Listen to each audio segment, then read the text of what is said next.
And welcome to the Township of Whitewater Region's Budget Committee meeting. Today is Thursday, December 11th, and it is 4:45 p.m., and we'll call ourselves to order. And just before we get into the agenda here for our Budget Committee meeting, I'll just remind the public and council that this Budget Committee has been formed this fall in order to take a look at the budget in detail and try to make sure that we have an opportunity to debate it as much as possible, receive public input, and then make a recommendation to council later in January. And then we can approve the budget and carry on. Good. The second item on our agenda for this committee meeting is the approval of our agenda. The recommendation is that the Budget Committee approve the December 11th, 2025 agenda. Can I get a mover and a seconder, please? Moved by the Deputy Mayor, seconded by Councillor Trim. Any changes that anyone would like to make to the agenda? Good, I see none. We'll call for the vote. All those in favor? And it's carried unanimously. The next is the approval of the minutes from our December 8th meeting. And the recommendation is that the Budget Committee approve the December 8th, 2025 minutes. A mover and a seconder, please. Councillor Bell and Councillor Olmsted.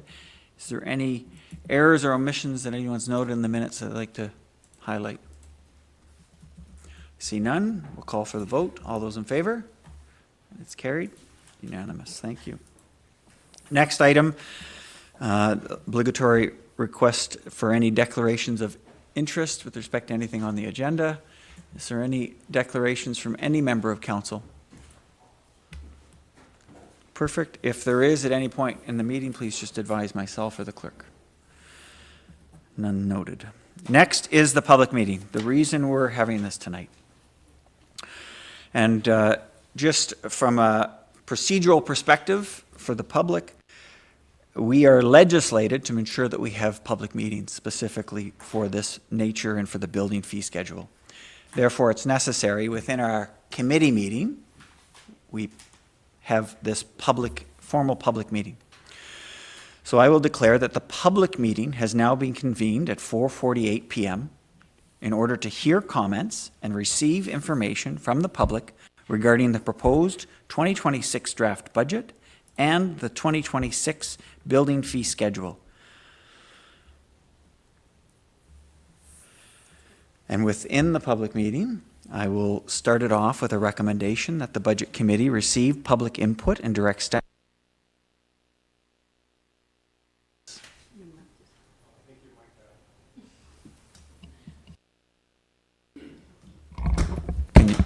It's working now, right? Yeah. Okay. The recommendation is that the Budget Committee receive the public input and direct staff to update the 2026 proposed draft budget and 2026 building fee schedule accordingly. A mover and a seconder, please. Moved by Councillor Olmsted, seconded by Councillor Bell. Good. And with that, it is on the table. So before I hand it over to the treasurer, I will warn the public that are here or that might be watching that this is a very lengthy package, which is available if the public wants it. Correct? Sorry. Yes. Good. We will be pausing at strategic points through the presentation to receive questions rather than waiting till the very end. But I apologize in advance. If your issue is at the back of this package, you may have to be a bit patient tonight. We are not only hearing public comments tonight. We will receive them after this meeting up until, I believe, January 9th. So there is lots of opportunity for additional comments to be provided to council. But tonight is the opportunity to receive the presentation publicly and as well as to receive that verbal questions or comments from the public. Good. With that, we'll turn it over to the treasurer. Thank you, Mayor. Good evening, everyone. So just want to start off with the public meeting portion for the draft building fees for 2026. So per the legislation, we're required to have a separate meeting addressing any changes anytime there's anything addressed in the building department with regards to fees. So that's what this presentation will encompass. So I always leave this slide in. It's the mission and vision of the township. Notices were provided out via the township website and township social media on December 4th. This slide you'll recognize from the budget presentation on December 8th. There's no changes here going forward, other than I have added in to note that there was an increase overall made to the reserve for vehicle, because that's typically in the reserve area of the main budget presentation. So the overall department has seen a $27,725 decrease in overall expenses over 2025. So this is the area that is the reason for the public meeting. So under the Act, there's required to say anytime there's a change in the fees. So the proposed change is a 1.8% increase, which equates to a penny increase on residential renovations, going from 75 cents a square foot to 75 cents a square foot to 76 cents a square foot. Residential, which is the accessory buildings and attached garages, going from 70 cents to 71 cents, which is an increase of 1 cent. Commercial, industrial, and institutional, going from 95 cents to 97 cents a square foot, an increase of 2. Commercial, industrial, accessory buildings, which is decks and other outbuildings, going from 75 cents to 76, an increase of 1 cent. Agricultural, going from 40 cents to 41 cents, again, an increase of 1 cent. And then agricultural accessory buildings and storage containers, which is the silos, from 30 cents to 31, at an increase of one penny. So per the comments that were made at the general budget presentation, I've added in a couple comparators here. So you'll see 2025's for a 1,000 square foot home with a 1,000 square foot second story and a 1,000 square foot basement, plus an attached garage at 1,000 square feet. In 2025, that permit would have been $2,950. For 2026, it'll become $2,990, so an increase of $40. And then for comparison, for the same size home with garage, there's the Petawawa, Arnprior, and Renfrew costs. And our chief building official actually also provided me with, I didn't put it in the slide, the development charges for those municipalities. So Renfrew's development charge is $9,500 additional to their rate. Petawawa is an additional $10,858 in addition to that rate, and Arnprior is an additional $16,984 additional to their rate. Just for context, ours is $3,000 if you're not on water or wastewater. So this is what a common permit looks like in 2025. So 3,100 square foot home, $2,325. A garage is 660 square feet for $462. Then you have our development charge at $3,000, so that's for a property that is not on water and wastewater.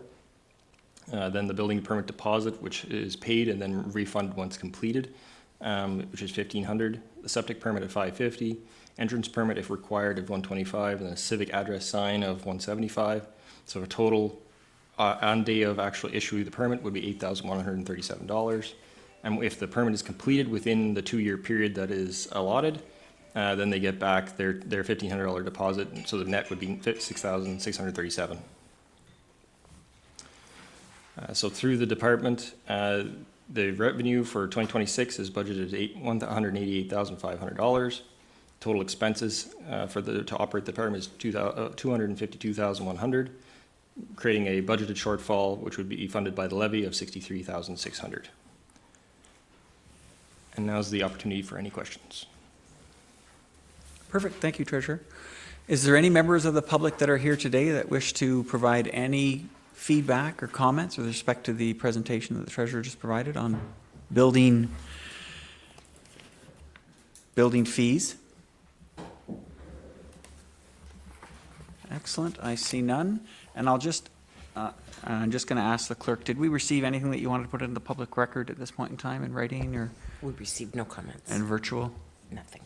Perfect. Any member of council wish to provide any public comment that they've received that they want to enter into the public record at this time? Good. And I see, Councillor Trim, you have a question or a comment? Yes, if I may, Mr. Mayor, just a comment with respect to the building department deficit. The ministry expects that our building department, or every building department province, pay for itself through fees.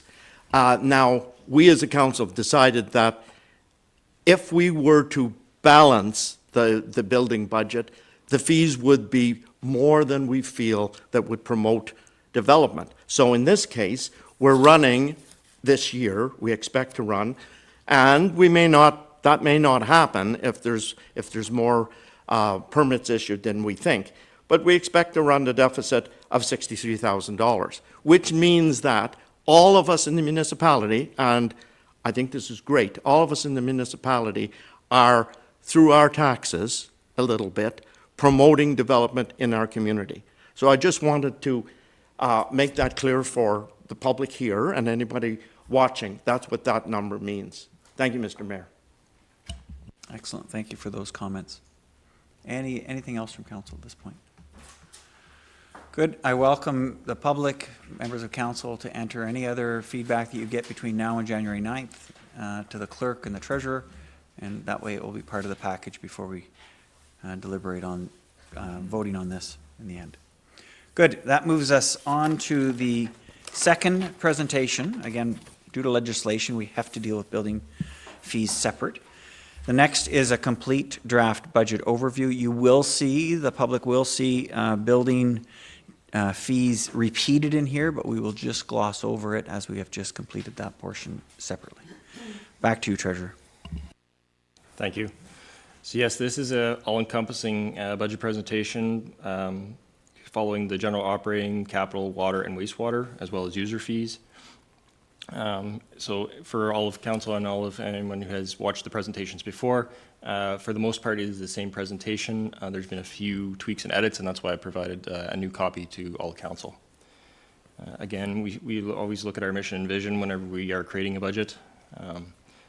The added piece in for this presentation was to kind of address the 2020 to 2030 strategic plan that was adopted by council, and the areas of focus that have guided this and all of our budget processes. So infrastructure, which is the roads, the funding, level of service, and overall assets. The environment, so water quality, stormwater and drainage, and waste management. Economic development, which is our villages and hamlets. The business and development tourism. Recreation, which is our facilities, trails and parks, outreach and programs, and water access. And then corporate performance, which is the financial sustainability, municipal service, and continuous improvement. From that document, this term of council created a strategic direction document that was adopted early in the term in 2023. Those specific areas of focus were these 5: long-term financial planning and sustainability. So create a funding framework, prioritize infrastructure investments in core asset renewal. Facility direction, understand current and future needs and provide resolution on key facilities. Service levels and efficiencies, understand resident expected levels of service and their delivery. Staffing culture, foster an organization focused on professionalism and teamwork. And then growth and economic development, foster economic development, and promote retention and expansion of existing businesses through engagement and connectivity. So those were the kind of the guiding principles. We used those documents when creating the budget to try and address all of the areas that have been noted as priorities by council. So this is the budget schedule as has been presented before. So we are at December 11th. So this is the budget public meeting, which will be an all-encompassing budget presentation to both the public and council.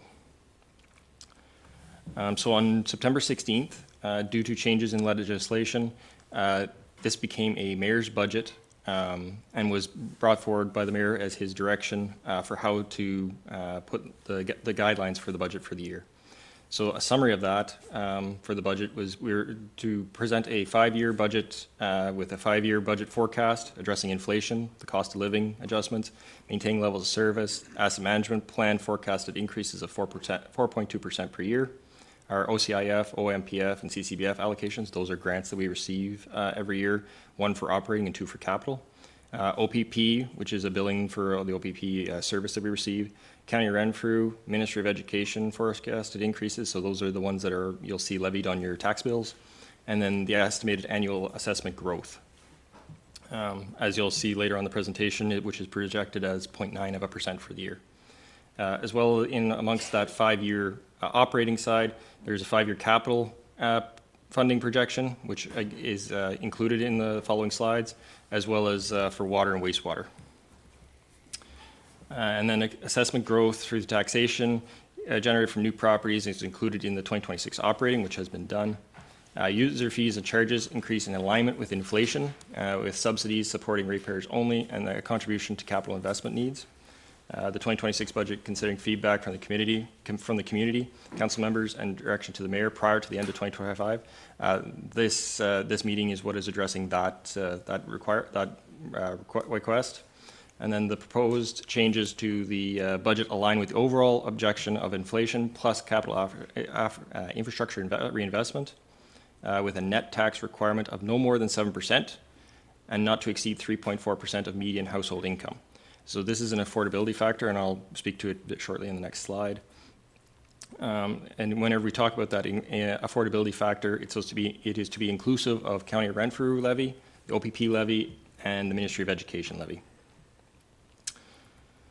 So when we talk about affordability, there's a focus for the 2026 budget on it, which is why the limit of 3.4% median household income was set out in the direction. The current median household income in Whitewater region is $81,000. That is per 2021 Statistics Canada data. This limit is based on a study conducted by BMA Management Consulting, Inc., which is based in Hamilton, Ontario, which conducts a study of participating municipalities, 126 municipalities for 2024, and determines benchmarks based on socioeconomic, financial, and service delivery indicators, as well as comparisons of similar-sized municipalities. Whitewater Region participated in the 2024 and 2025 editions of this study. So the factors they look at is sustainability, so the net financial position per capita, net liabilities ratio, asset consumption, and then in the flexibility, so it's the reserves and our overall debt capacity, and then our overall vulnerability or affordability, which is where the tax levy, water rate, sewer rates, property tax burden per income comes in. And when we talk about the 3.4%, that addresses that area of the property tax burden per income, because it is the overall taxation based on median household income and a median assessed value. And you'll note it'll be noted in my slides near the end of the operating section as to where we sit with that section. All right, so how much is a 1% levy increase? So our levy for 2025 was $7,748,500. Therefore, a 1% increase is $77,485. So whenever we are going through the calculation to figure out what the tax levy or the assessment and tax rates work out to be for our tax levy, in order to do the whole process from the beginning, we need to know what the amount of funds need to be generated from taxation in order to create that tax rate, which is applied to everyone's bill coming August. And I think it's going to work this time. It will. Property taxes are based on your home's value. What you might not know is that an increase in your home's value doesn't necessarily mean your taxes will go up. To explain, let's take a look at how your property taxes are calculated. Imagine there's a town that only has 3 homes, and they're each worth a different amount. The total cost to provide all of the town's services is $1,200. This is collected through property taxes. Each homeowner pays property taxes based on their home's assessed value. So we take the total cost of services and divide it by the total property value. This tax rate is applied to all the houses to get enough money to pay for the town's services. Each homeowner pays according to the assessed value of their home, and every 4 years, the houses are reassessed. Let's say all 3 properties have gone up equally in value. The total cost of services hasn't changed, but the total property value has increased. When this happens, there will be a decrease in the tax rate. Now, when we apply that new rate on all the homes, everyone still pays the same. Now, let's say another 4 years has gone by, and these homes are reassessed. During this time, the house on the right gains more market value than the other 2. The total value of all the homes have increased, which means the town has to calculate a new tax rate. With this new tax rate, the first 2 homes will actually pay less than the home on the right that was reassessed at a higher value. Since the cost of services hasn't changed, the town doesn't need to collect more property taxes on the whole. However, since property taxes are based on a home's value, taxes for each individual home could potentially go up or down based on the rest of the homes. So, what happens when the cost to provide services goes up? Well, it means more property taxes need to be collected from every home, and a new tax rate is calculated. To get the new rate, we take that amount that the town now needs and divide it by all of the property values. The new rate is applied to all the homes, and now everyone has to pay the new tax amount to continue to fund the town's services. So, let's review. 1. Property taxes are based on the assessed value of a home. If all assessments go up equally, everyone pays the same. 2. If all assessments do not go up equally, there's a redistribution of the tax. 3. If the town's cost to provide services increases, the municipality may choose to increase the tax rate. When this happens, everyone pays their share of that increase. And that explains the relationship between property value and property taxes.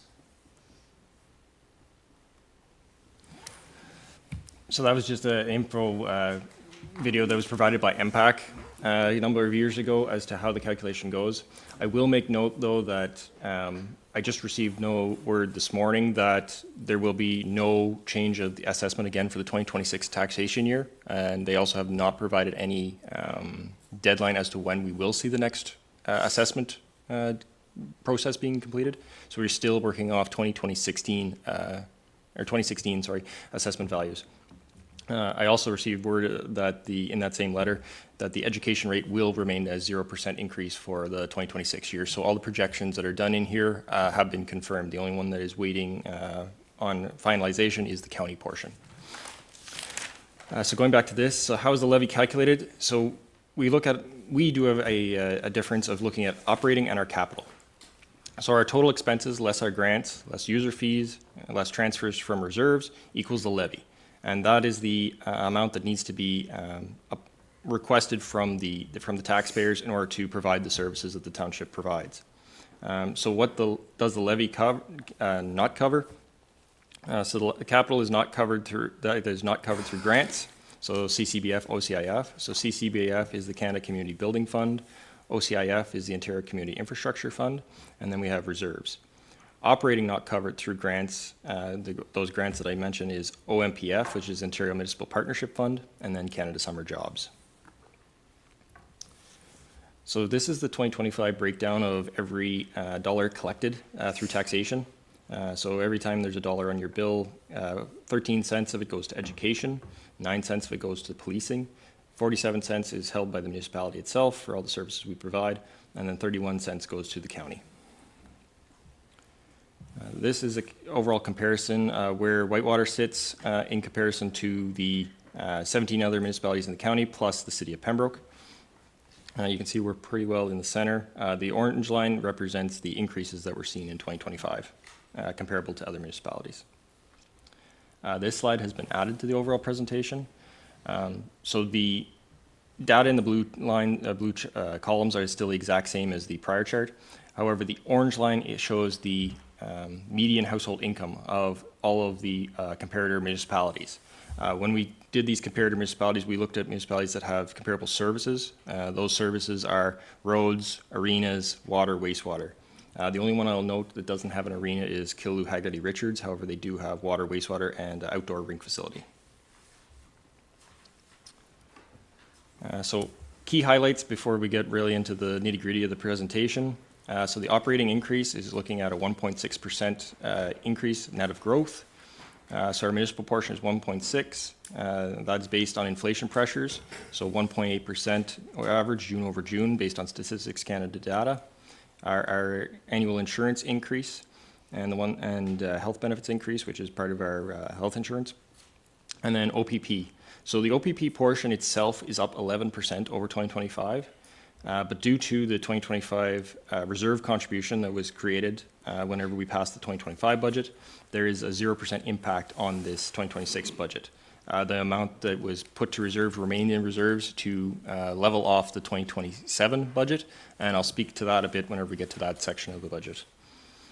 Through the mayoral direction, the biggest pieces that we took into it was the affordability and then the maintaining current levels of service.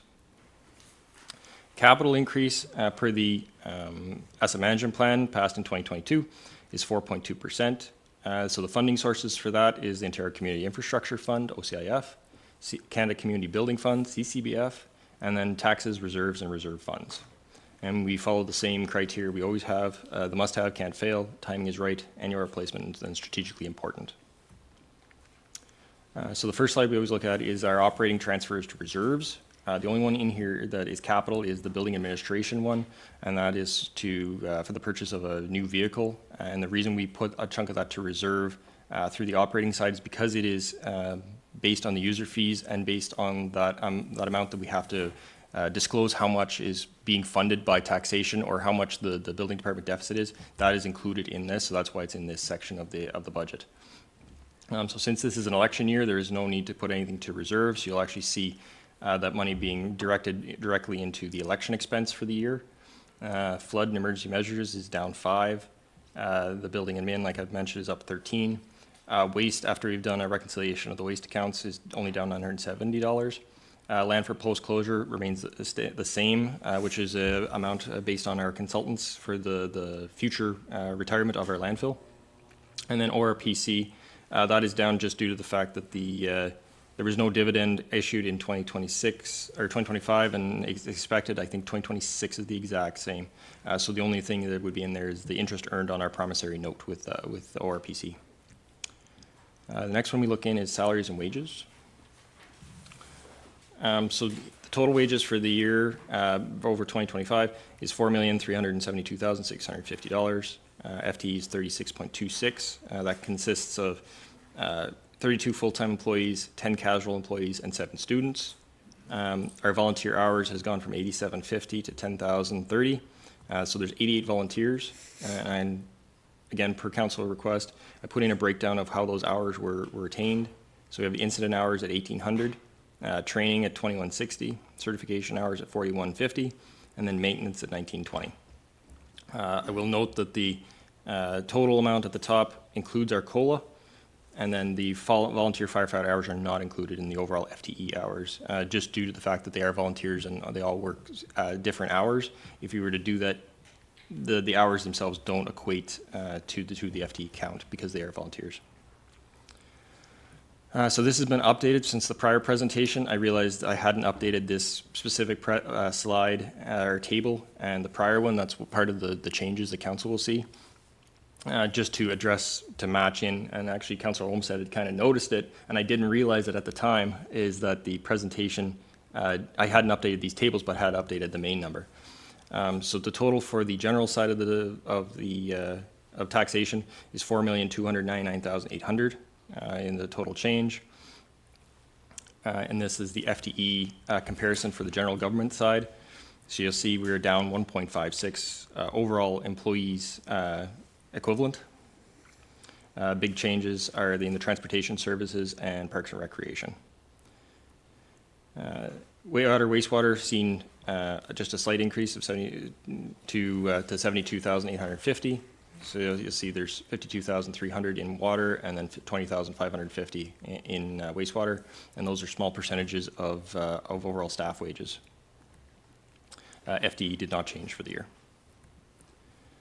So next we'll move into the general government, and this is all-encompassing of all the different departments. We break it down based on the financial information return for categories. So we have general government, protective services, transportation services, environmental, recreation and culture, and then planning and development. So the first one we'll get into is the general government side. So that's the council, office of CAO, finance, human resources, information technology, those areas.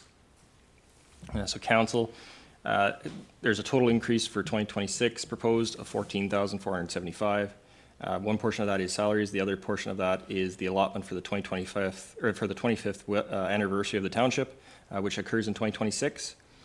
So there is a $10,000 allotment for that for the proposed events that were I think two council meetings ago were presented.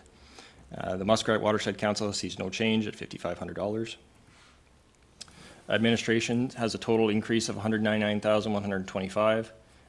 Portion of that is wages, $70,625. IT services and computers is up $52,000.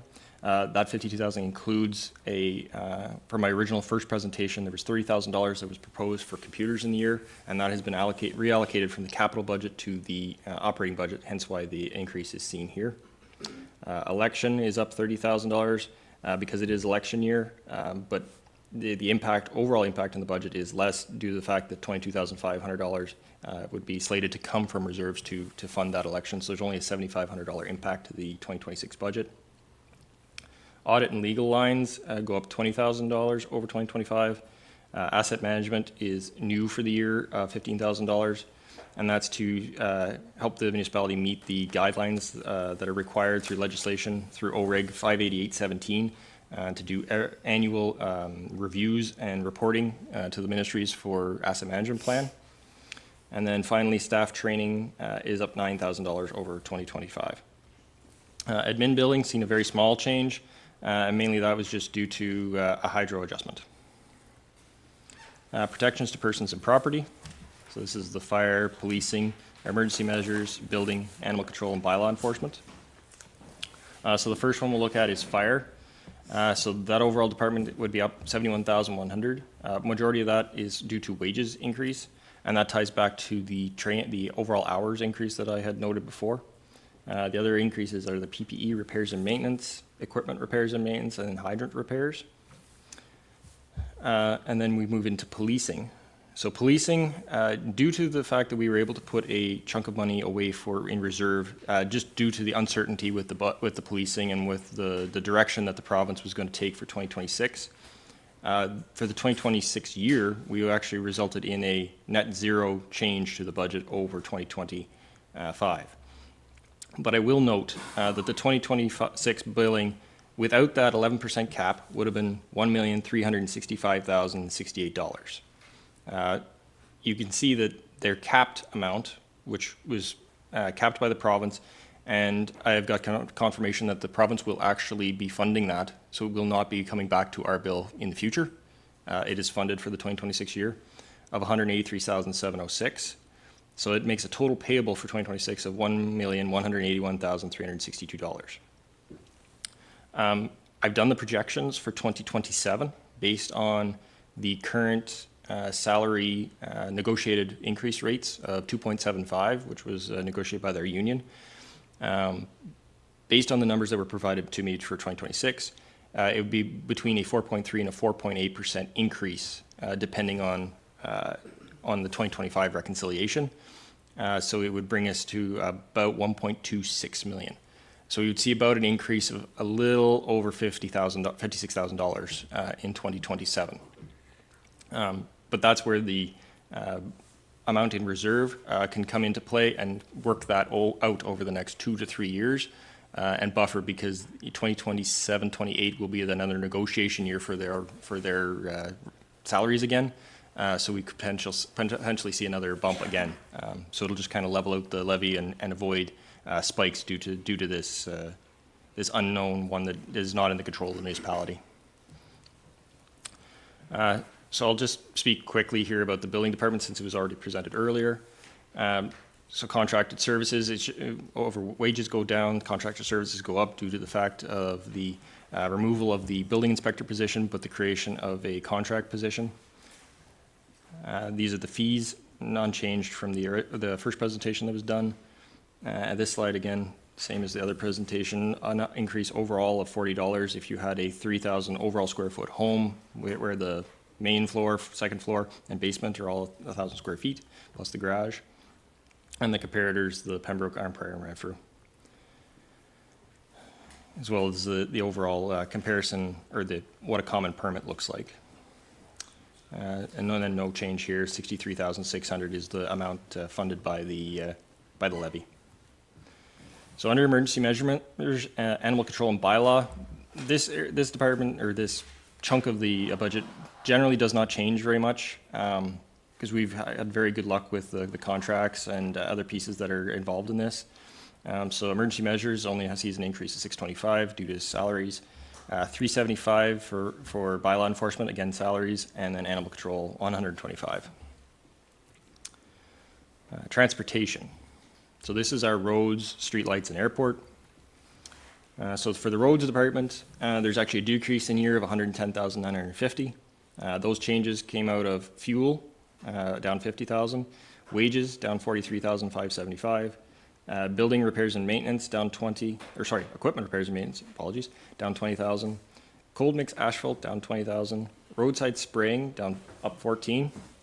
Salt up 10, and then dust control up 5. The roadside spraying is a slight addition of service in order to one, meet the requirements of that program, which we have seen good success in, as well as an addition to do some sidewalk spraying to remove the weeds and stuff in our sidewalks. The salt is to more bring us back to, we did a decrease in 2024 to the salt line budget, and we've seen a slight increase due to just the way the winters have started to kind of play out. And it'll be expected, judging by the fact we have snow already, that the early part of 2026 will be requiring it. So that's why that has been requested. And then the dust control increase is just to maintain levels of service. So this is the gravel roads program as was presented earlier. So the roads to be done for 2026 is Acres Road, which goes from Mindview Road to Olmsted Jeffrey Lake.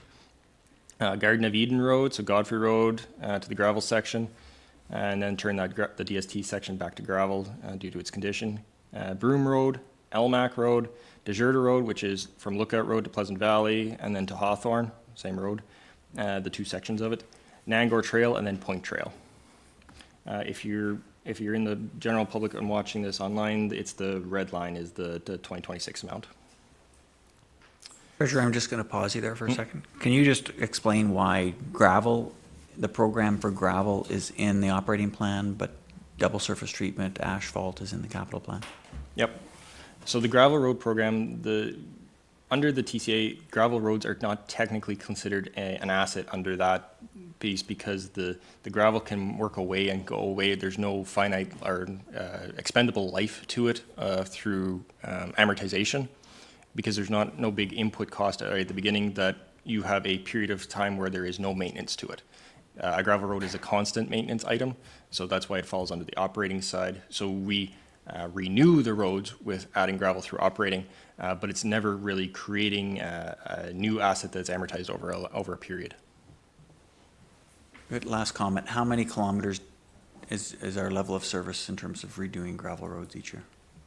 I believe it is 10 kilometers right at the moment.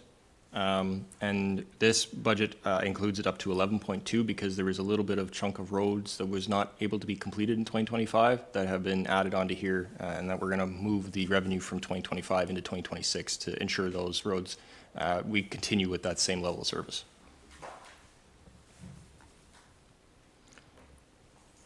Next, I'll move on to streetlights and airport. So the streetlights, we're looking for an increase of $15,000.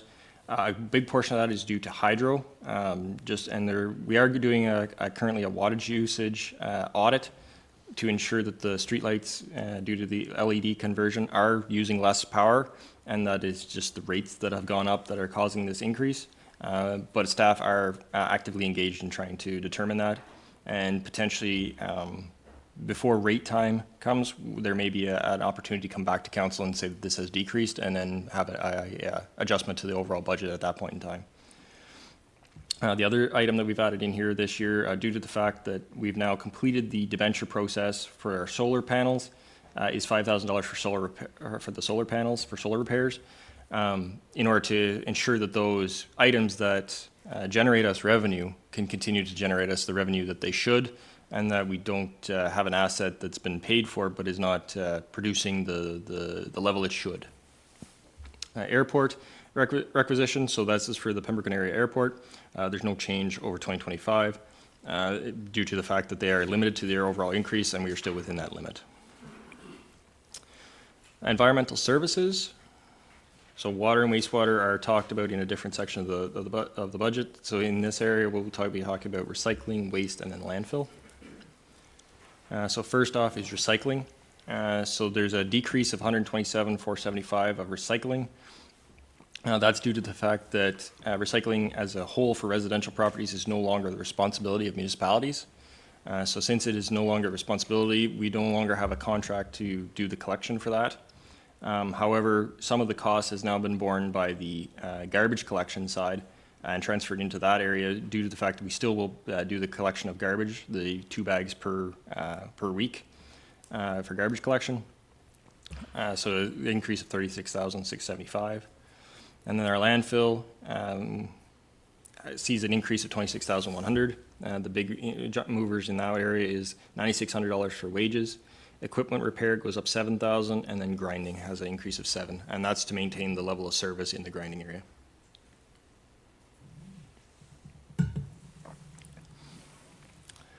So under the waste user fee changes, there's no change at this point in time proposed in the waste collection for residential, the 2 bags per week.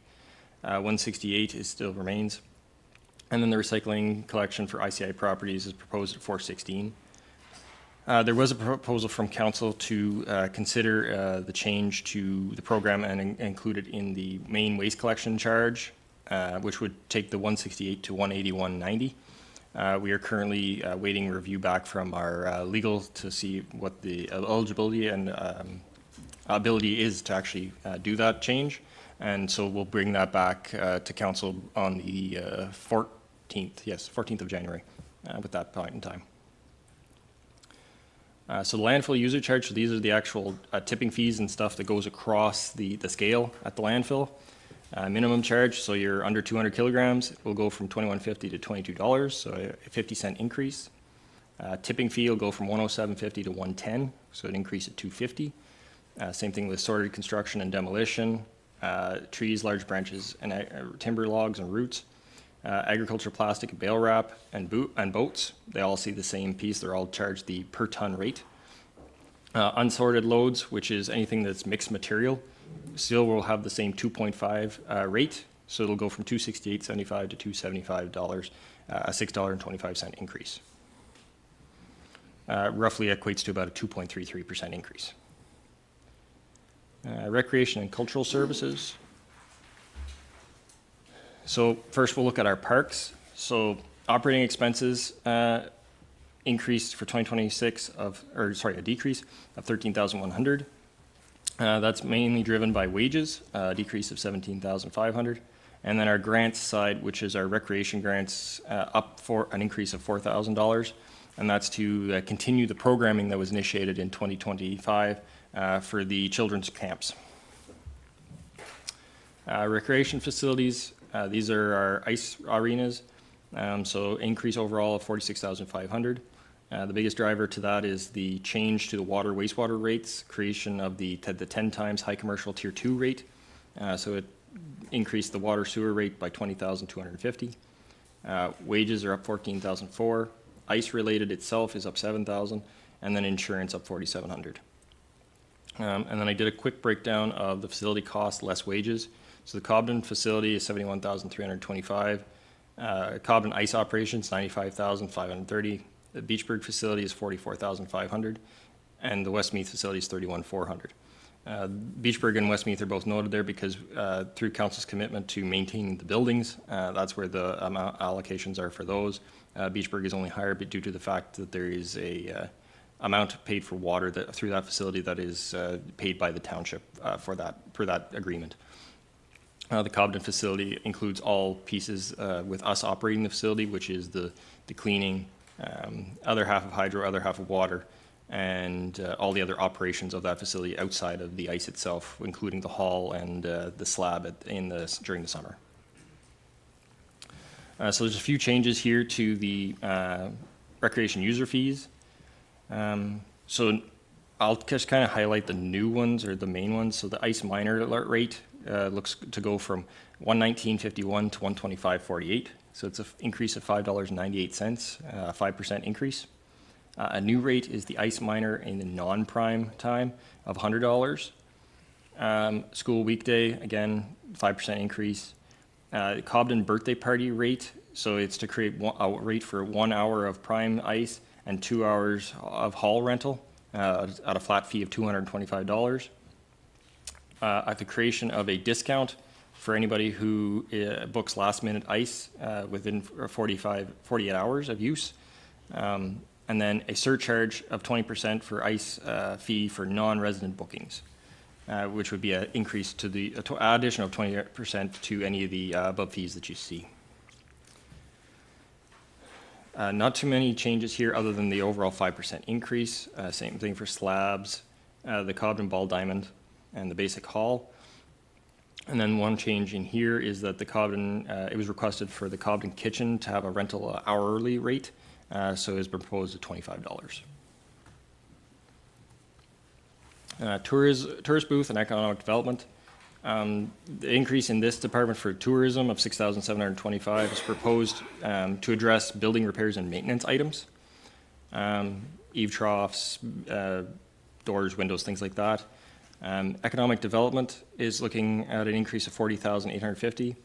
This is due to a reallocation of wages. The overall department hasn't seen that much of an increase, other than it went from a 0.75 to a 1 FTE under that, just due to staffing changes in the year. That's where that majority comes from. Streetscaping and signs is up 11, and then advertising is up 5,000. Our tourism and events grants remains unchanged at $3,000. Social services, so this is our seniors program. For the most part, it is grant funded.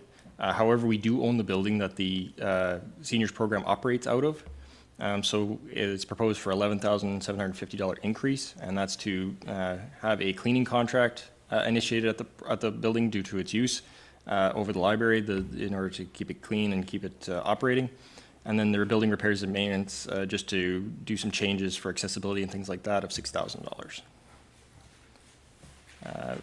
The museum and library both have presented their budgets to myself, and so they've been integrated into the budget here tonight. So 2026 operating grant for the library is looking for $83,000 over the $80,525. So the overall line doesn't change much due to the fact that they have moved from the building that was in a physical facility to the two leased facilities that they currently operate out of in Beachburg Public School and then at the seniors home. And then the museum has asked for a slight increase in their grant as well, from $4,150 to $5,000.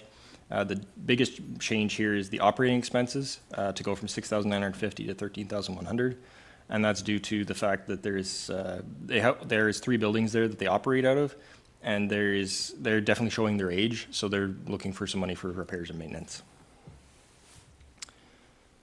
Planning and development, which falls under the planning and the drainage side. So planning. Again, this is a wages reallocated of $22,222, or $225, I apologize. And then drainage, which is our municipal drains, just sees a slight increase of $3,700. So in summary, total operating expenses for 2026 is $9,350,645. Our operating revenue, which is our things that are not covered by the levy, so it's our user fees, it's our operating grant, which is our OMPF, and other fundings that are done through that, through either user fees, small grants, things like that, is $3,380,379. So the balance to be funded as the operating levy is $5,970,266. As the prior year was $5,777,808. So overall increase would be a 2.5. With the reduction due to the expected growth of 0.9, it leaves 1.6%, which you'll have note that was the amount noted in the highlights page slide at the top. These are additional considerations that were presented to council. The first two were part of the presentation, the past 2 presentations, fire tier response and infrastructure coordinator. Amounts remain unchanged and are still up for council consideration. One that was added due to some comments that were made at the last presentation was the gravel road program, and this is to change 15 years to a 10-year renewal. So instead of us taking 15 years in order to get over all the roads, the gravel roads, it would take us to a 10-year renewal period. So we would circle over all the roads within 10 years, and that's a $60,000 increase, or a 0.77% to the overall levy. And now I'll open it up to questions if the public has any questions. Perfect. That's a lot of material. So I understand if the public doesn't have any questions at this time, but you're welcome if you have a question on any of the material provided so far. And I see Mrs. Burns. If you could come to the mic, please.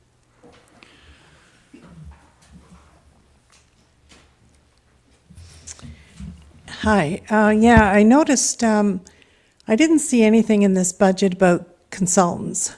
How much do you pay for consultants a year? we'll have to take that note. I don't think we have that number off the top of our head, but that will be something we'll have to make sure is available in the future, and we'll make sure that's sent to you. Thank you. Okay, because what I was thinking, you mentioned right at the start, you had a consultant to do this from Hamilton, I believe, BMI, was it, or something? BMA. Well, could you not have your staff do the same research information rather than hire a consultant? That would cut down a lot of expenses, like it's just, I've done research myself, so it would certainly be one way to cut down some of these expenses is to utilize your staff for getting that research information. Another thing I noticed with respect to the roads, the gravel roads, and I can only speak, I'm not an expert, but this year Ross Mindview was done. And I remember in the fall, you cut back, I think it was around $107,000, so you didn't have to do fogging, which is the seal, it's like a cement seal, or a kind of a seal you put on the road. And the purpose was just to save some money. Now, did anybody check to see, because of the time of the year and the fact that we got an early snowfall and then we got the grading done, a lot of the road itself, the center of the road is supposed to have something like a 2% grade in the center, which allows for runoff. And that grading has now changed it so it's a great big hump. Did anybody bother to check to see what the contract was with the contractor Greenwood, I think it was, to see if that road was warranted? They used to warranty their work. So when you take out something as part of the job, do you still have that guarantee, or do you lose that guarantee for their work? Which means that if they have to come back in the spring to fix this road, that would be your cost because you kind of breached your contract. So that's something maybe you should, if you're not aware of this or something, check for these warranties, because that did happen in the past in 2012 on Dombrowski Road, where Greenwood, where there was some chipping done, and it was done in the fall. But because the road didn't get a lot of traffic and doesn't get a lot of traffic, it didn't have time to compact. And because of that then, the road had to be redone or resurfaced. But fortunately, my son started work. I know this stuff because my son works on roads, and so does my husband. So I'm just sort of reiterating some of the information they say. But when he started here that spring, he did mention to the road supervisor at that time, check with Greenwood to see if they warranty their work, which they did then, and I suspect they still do. And they were lucky enough this township didn't have to pay for the cost of that work in the spring. So that's something to think about with respect to the roads.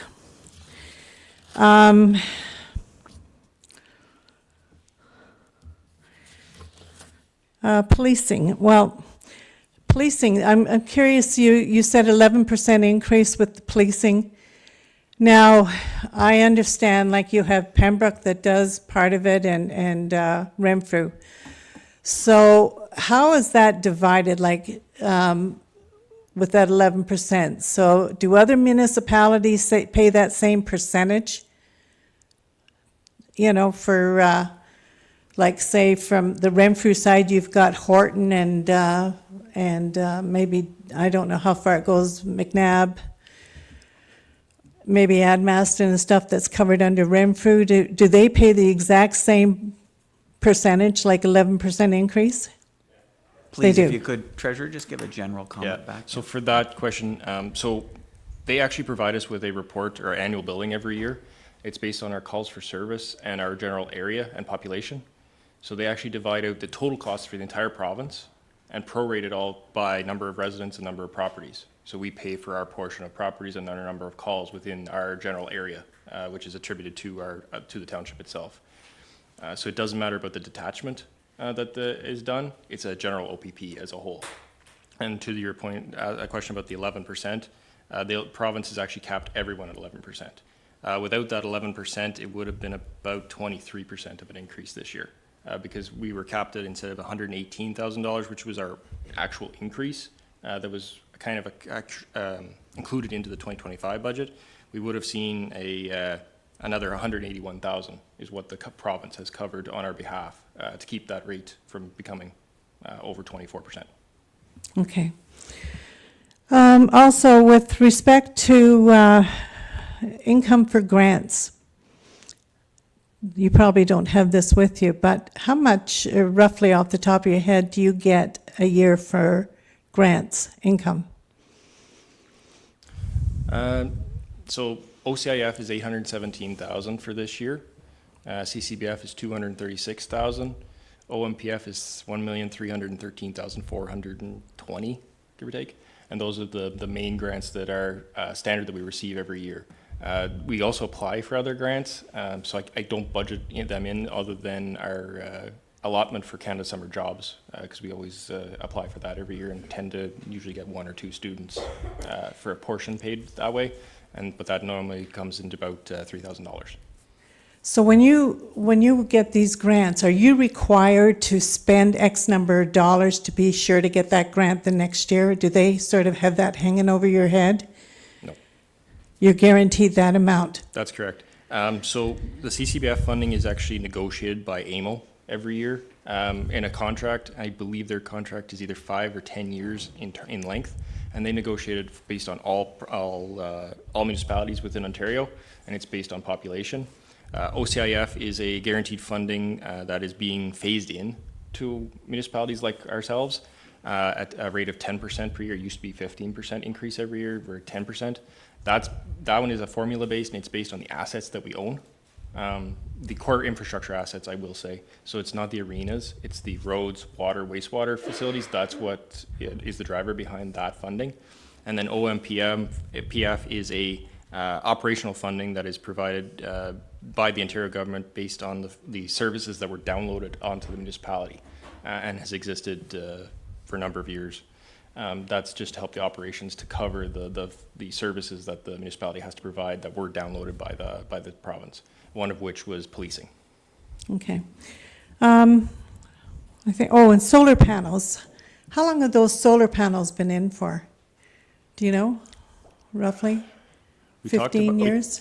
We'll have to take that one away. We'll Yeah. get that information and provide it back to Mrs. Burns. But it had a specific contracted length of time, and we can provide that information. I remember when they were first coming out or something, they guaranteed them roughly to last about 20 years, I think was the time then. So I just wondered, they'd be pretty expensive to replace if you're going to go that route still.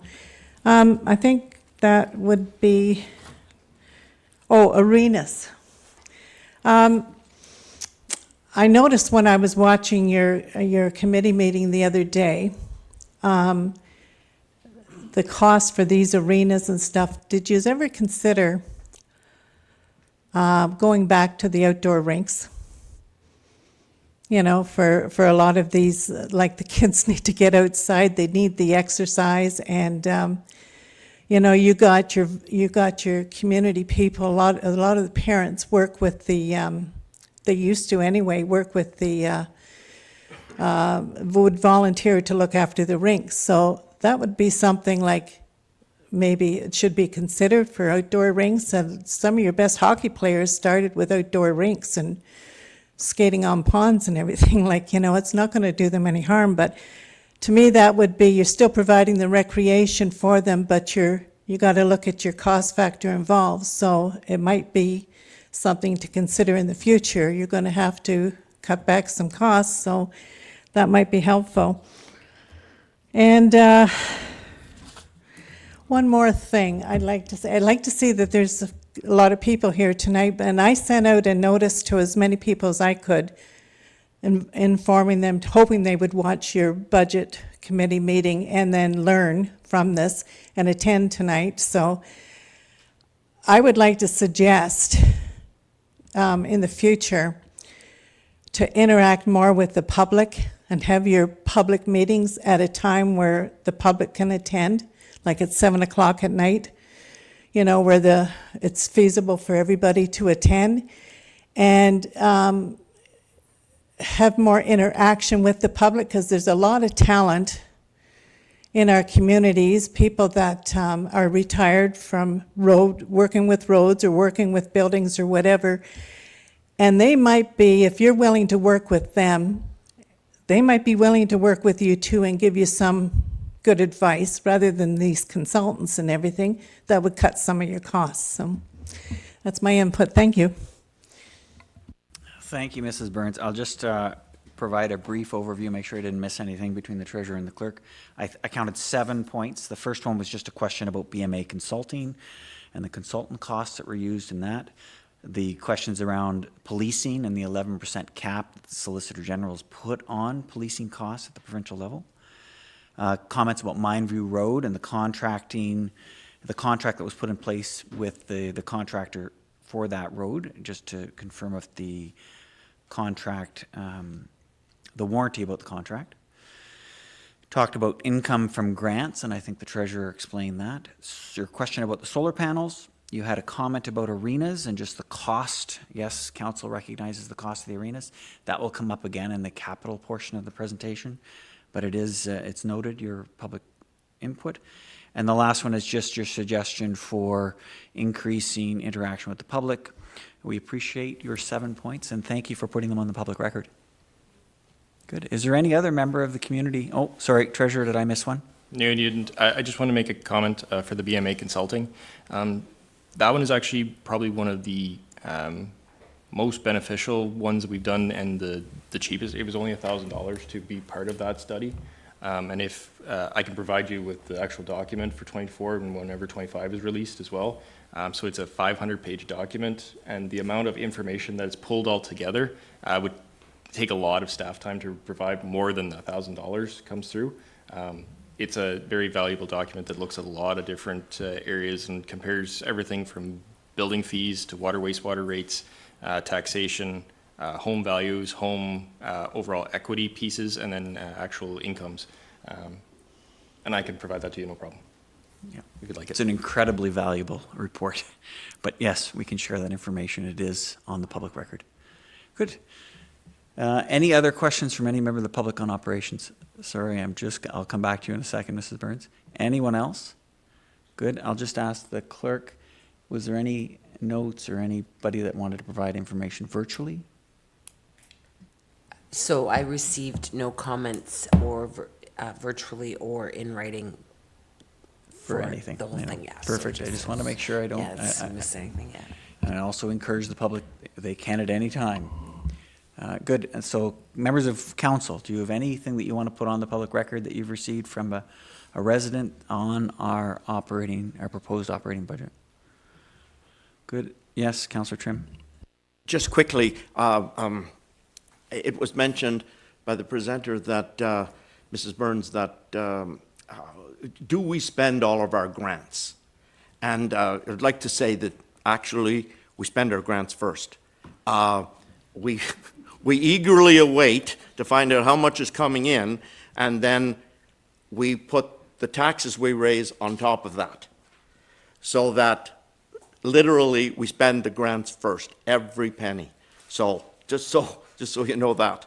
Thank you. Any other comments or input from council? I just want to go back to one page we've proposed two, if you could flip back to the proposed changes in the fees for recreation, community services, and the 2 new fees for the arena. If you could just provide the public some input as to why we have introduced the 2 new charges at the bottom of the sheet, I'd welcome you or the manager of community services. I'll delegate to the manager, please. So the discount applied for the 25% last minute ice booking. We do have some ice that comes up at the last minute, and we would rather sell it than let it sit empty. So we're hoping, we do send weekly emails out to all of our users. So on that email will be an added note to say that if you're booking within 48 hours, you receive a 25% discount. So we don't have an open slot in between bookings. And then the 20% surcharge for non-residents. We've seen an increase in other municipalities operating their ice and allowing out non-resident fees, and we've never done that here. So as a way to bring in one more income, as well as bring the board closer to our regular users, sorry, our resident users versus our non-resident users in their ice rates. Thank you. And to put plainly is that we're trying to make sure we subsidize recreation significantly with our property taxes. Therefore, we're trying to make sure that the residents have access to our facilities at a rate that reflects that subsidization. And those that aren't paying taxes to subsidize the ice pay a little bit extra. Perfect. Good. Good. Any final comments? Good. Oh, yes. Sorry, Mrs. Burns. Yes, please come back to the mic.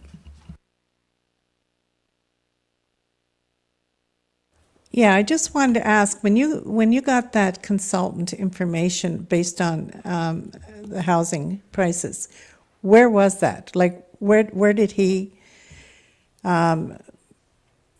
get his information to pass on to you? Was it down near Hamilton area or municipalities in that vicinity, or was it? Sorry, Treasurer.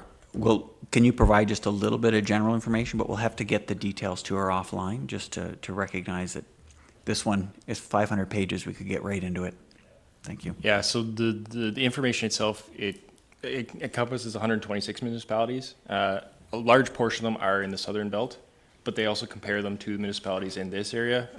Partner municipalities were Renfrew, Petawawa, Laurentian Valley, also included in that study.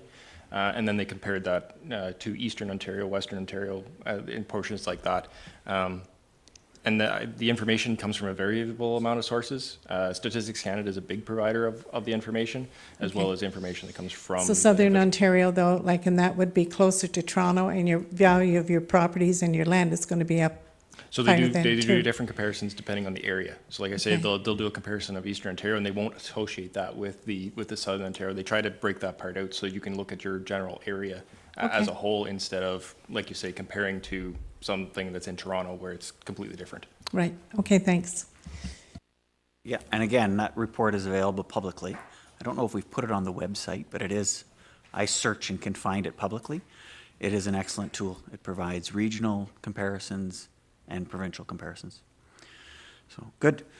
We have a number of slides to continue. So with that, Treasurer, I'll ask you to start into capital, please. Perfect. Okay, so the capital and special projects budget. So the first thing we'll look at is the funding sources. I've already kind of touched on a few of them. So the Ontario Community Infrastructure Fund is the first one, which is our calculation-based funding. So the total allocation confirmed for 2026 is $817,064.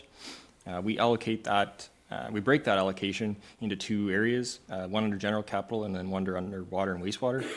So $420,135 is allocated to general capital based on the assets under that category. And then $396,929 is broken to water and wastewater because it's the fund is received due to the assets in that category. So it's calculated using forward-looking current value or replacement values for assets. And then the eligible projects, as I mentioned before, is capital construction of new core infrastructure or maintenance and renewal of other core infrastructure.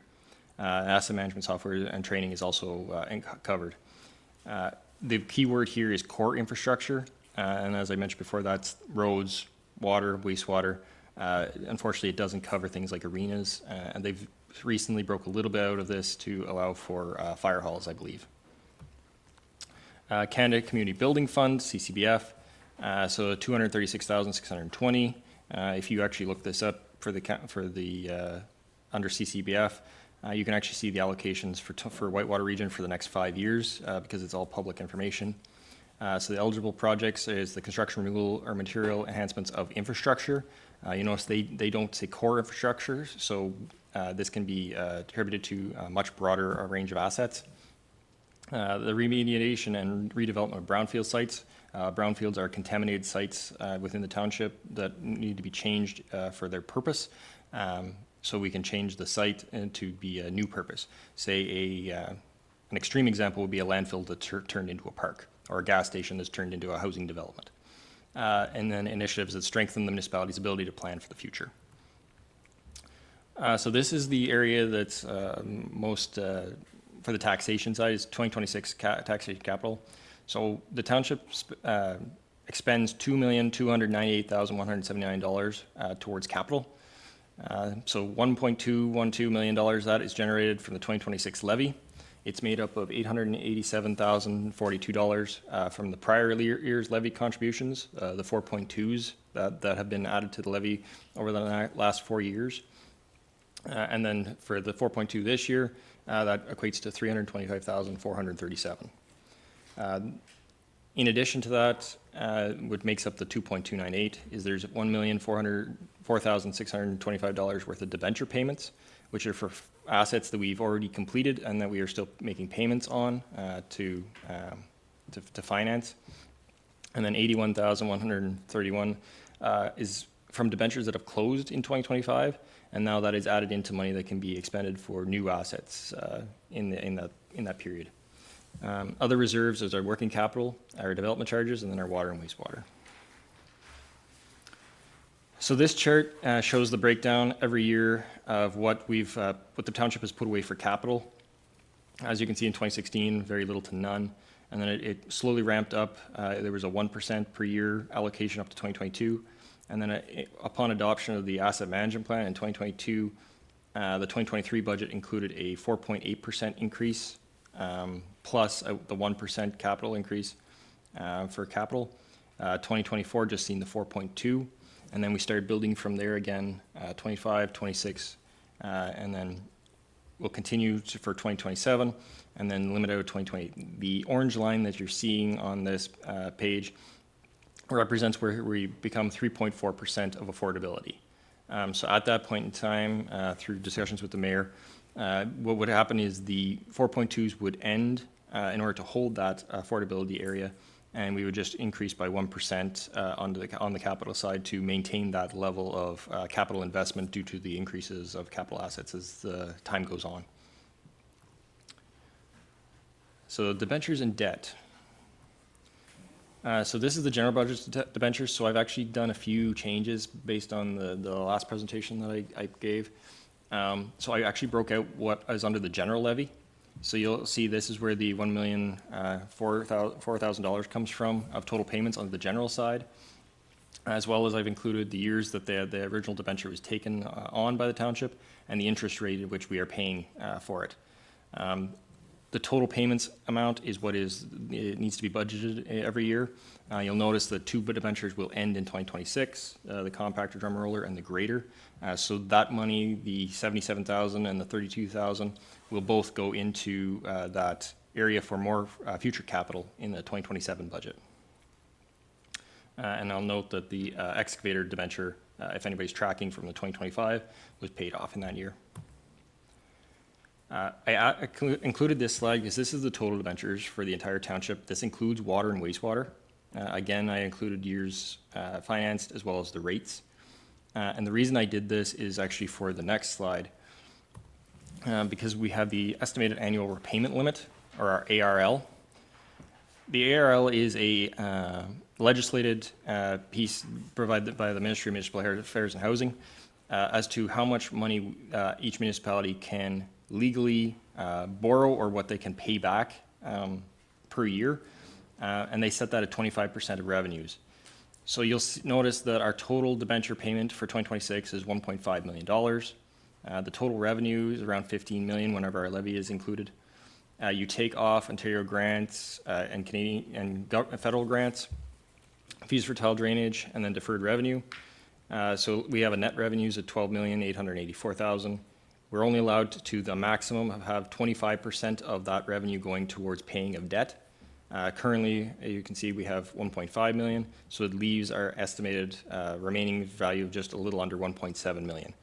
That is as I put the note below, the ARL is the total amount that the municipality can pay in principal and interest charges annually.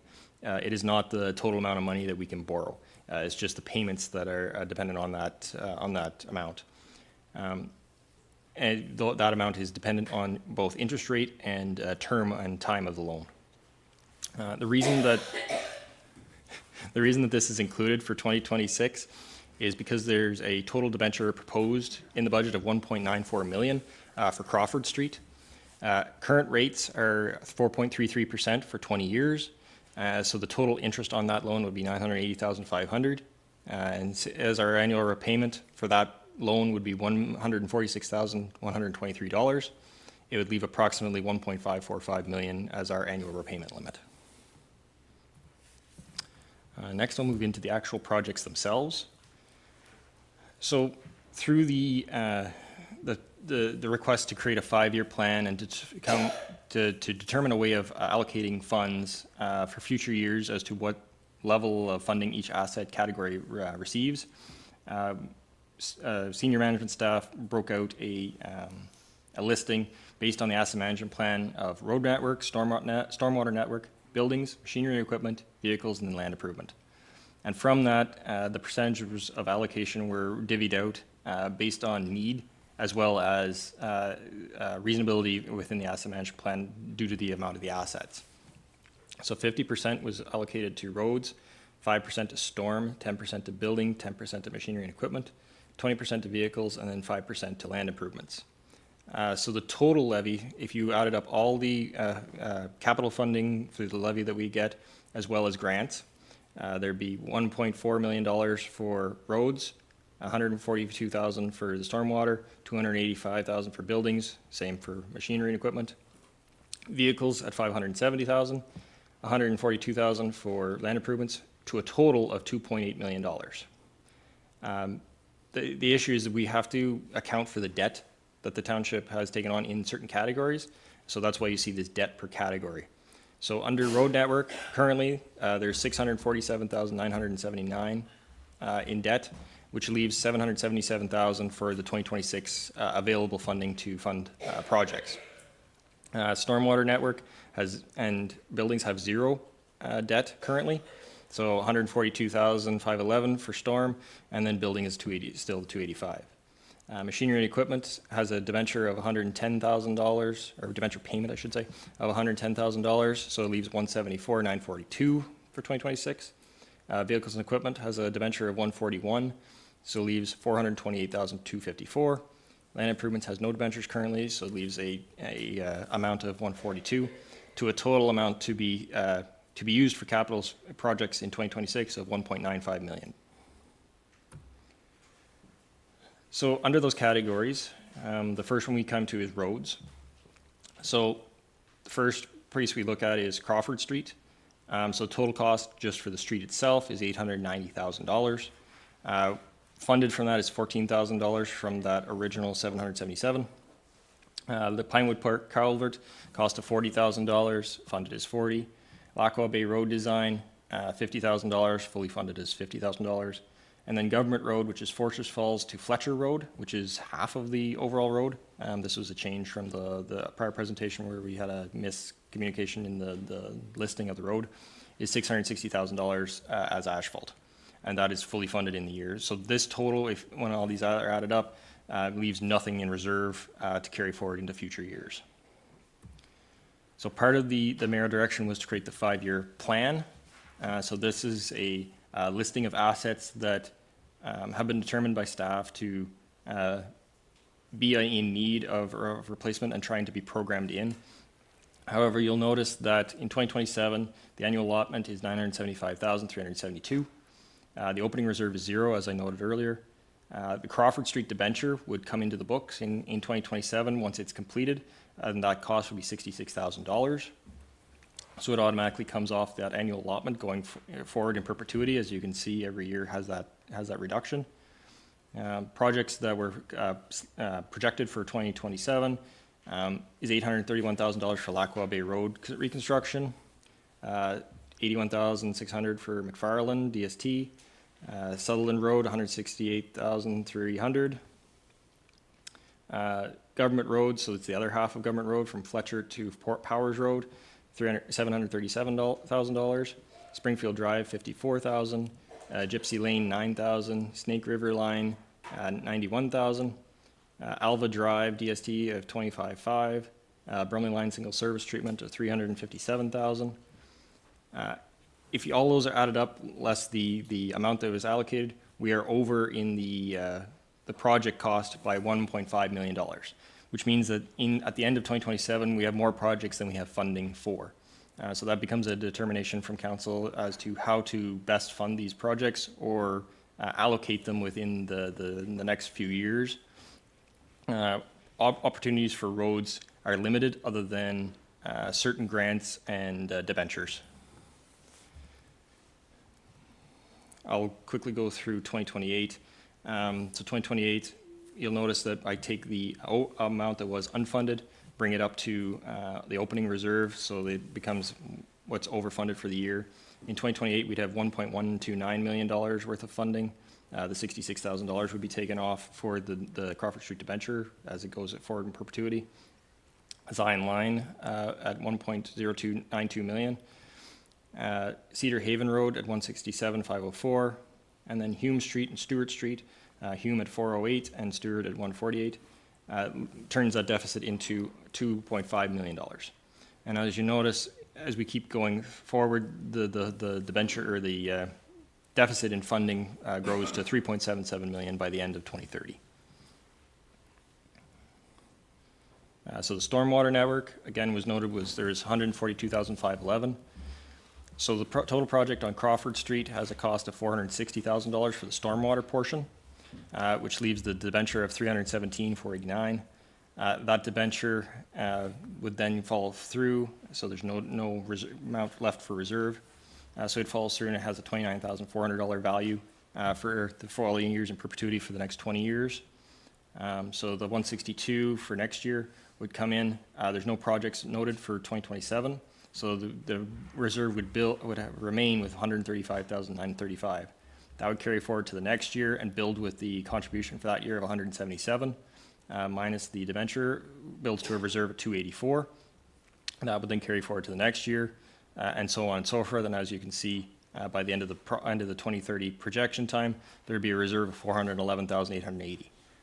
But I will note that the projects, the debenture will continue through the future years, and just off of the 2030 year, I think it's 2032, 2033, there are substantial costs coming from other streets that will need substantial work. So under buildings, you'll notice the first item in two spots tonight. One is under this area where it's being funded through the taxation, and on another slide where it's funded through reserves. This is due to the fact that the project was originally funded in 2023 for $50,000, but it was not, after the design and everything was completed, was not substantial enough to be fully funded. So the request is to add an additional 50 to it. So that's funded this tonight. The Cobden area compressor package, which is a replacement, $65,000, fully funded $65,000. Beam painting at the Cobden Arena, which was per our structural assessments that were completed in the year, $25,000. Cobden Arena structural 3 repairs for the cement, $135,000. Then the Cobden HVAC, $4,500. And then the museum, their snow roller shed, which had that request of $5,000. And that was per the presentation that was presented by the Whitewater Historical Society. So remaining in the building reserve at the end of 2026 is $523. That rolls forward to the next 2027 capital project list. I'll go through just the first 2 years just as illustration to the public. So the annual allotment is $342,670. There is no debentures in this area yet. We would add in the $523. So then in 2027, projects like the Beachburg Arena, all of the amounts that you'll see in this list come from our building condition assessments, which created financial plans and lists as to what needs to be done within a certain time period.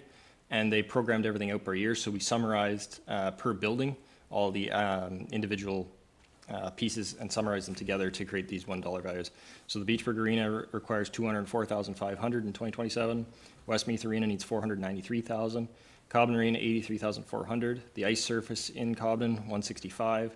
The municipal office, $25,600. Westmeath Garage, $36,483. Mindview Garage, $30,532. Mindview Sand Shelter, $65,810. The Fire Hall and Garage in Cobden, $81,885. The Haley Fire Hall, $107,400. Fortress Falls Fire Hall, $71,604. Beachburg Fire Hall, $36,000. Westmeath Fire Hall, $46,000. The Fortress Falls Senior Center, $12,000. So as you can see, it leaves a deficit at that point in time of $1.135 million, indicating there's not enough funding to be able to cover the projects noted per the year. So again, the available opportunities are either a grant for certain larger projects or debenture to cover the difference or increase taxation. 2028, that value flows into 2028 if unfunded and just able to carry forward for the year. So then in 2028, the allotment is $355,000. The Beachburg Arena needs another $215,000. Westmeath would need $5,500. Cobden Arena, $285,000. The ice surface in Cobden Arena was $3 million. Municipal office, $13,500. Westmeath Garage, $134,000. Mindview Garage, $86,000. Mindview Salt Shelter, $5,929. The fire halls, $59,000, $65,000, $90,000, $38,000, and $76,000, and then the Fortress Falls Senior, $21,000, leaving a deficit at the end of that period of $4,927,000. And as you can see, by the end of 2030, it's a deficit of $5,245,942. So I will note again that the areas that beyond taxation is grants and debentures are the two opportunities to fund such projects within the availability of the annual payment limit for debentures. Machinery equipment for 2026. So there's an RWS and CCTV. So RWS is Road Weather Information System, and then the CCTV is attached to that for road patrol and winter maintenance. So it costs $50,000 as a replacement. We received a grant in year for training equipment, for the breathing air compressor, I jumped down one, of $48,000, I believe, and the remaining portion for the equipment needed to be funded. It was unfunded in 2025 and pulls to 2026, being $16,000. And then our training equipment for in-house CPR and first aid at a cost of $25,000. So at the end of that year, 2026, we would have $83,942 remaining in reserve for future projects. So as you can see, 2027, the annual allotment is $324,000. Moves in with that addition of the $83,942 from 2026. The only purchase in 2027 would be the Cobden ice resurfacer at $160,000. So we have $248,000 remaining in reserve. Add that into the next year's reserve. The next year would be the purchase of in 2028, purchase of a mower, and then a wheel loader of $250,000, which leaves $338,000. By the end of the 2030 period, there's $467,571 remaining in the reserve. However, I will note that the SCBA equipment and the grader are both scheduled for replacement the very next year. So that's where that reserve would get used up. Next, I move into vehicles. So the two projects that are projected for the year is the tandem plow truck replacement at $425,000, and the fire tanker, which we will be taking possession of early January, and the final amount to be funded from that is $50,000. So that means that the actual 2026 reserve would be overspent by $46,000, but you'll see on the following slide how it can be funded in the prior year of 2027 and roll forward with that. So our annual allotment would be $540,180. That reserve overspenditure of $46,000, and then we'd be replacing one truck in 2027 at a cost of $230,000, leaving $236,000 in the reserve. Add that next year to our annual allotment, and in that year it would be the purchase of a roads light truck and a fire pumper at $750,000, leaving $17,931 in the reserve. And then the next year would be two pickup trucks would be purchased. This annual allotment would be $662,000, leaving 550,879. And then 2030, we'd have 721 as the allotment. Add the 550,000. The purchase would be a light truck and then another roads tandem truck that would have reached the end of its useful life, with the end reserve at the end of 2030 of 717,346. In the coming years after that, that reserve would be completely depleted using for the purchase of another fire pumper that would be coming, I believe, 2032, and a fire truck and a couple light trucks. The final category is land improvements. So for this year, it's projected to do the Cobden Place structure at a value of 142,511. And I'll just note that what a land improvement is so it's any physical betterment or addition to public land, so e.g. grading, landscape, pathways, irrigation, lighting, underground service, that isn't itself but enhances the value and use of the land. So that's where the parks equipment tends to fall under that category. So for coming forward into 2027, there'd be 162, 335 in that area. So there'd be a Beachburg accessible playground update of 100,000, and then a park/boat launch feasibility study, $50,000, which would leave 12,000 in the reserve. That would carry forward to the next year. The two projects that were proposed for 2028 is the Cobden Arena site grading and paving, and I forgot to move paving down. 35,000, and then $150,000 for the accessible boat launch and infrastructure and renewal of the three. So it leaves 5,092. That in addition to the annual allotment, accessible playground in La Place and Foresters Falls at 150, and then 2030 sees accessible playground update in Haley Station.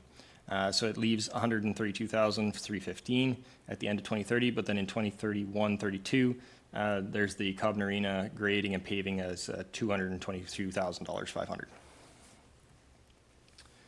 And as I noted earlier, this is the last slide in the presentation for capital.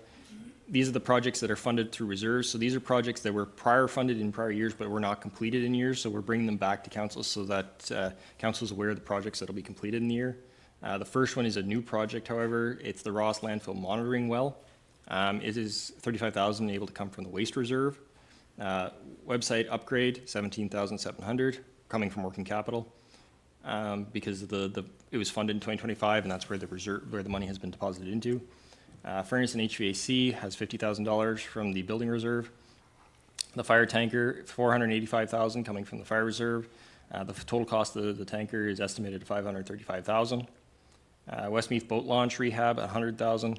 And then the Cobden Arena ice plant and electrical system at $45,000 coming from CCBF. Any questions?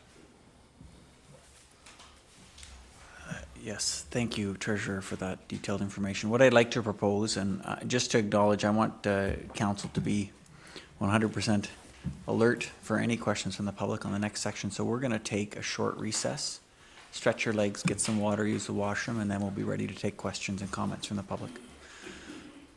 Okay, so recess, Sean, please.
And welcome back to the Township of Whitewater Region's Budget Committee meeting. We just finished a short recess and we'll call ourselves back to order here at 6:28.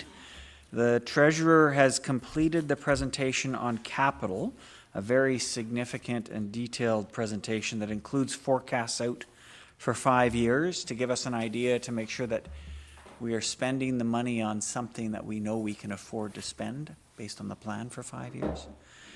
But Treasurer, I'm going to get you to go back just before we open it up to the public, and specifically about roads, because I know that's going to be one of the things that a lot of people have questions on.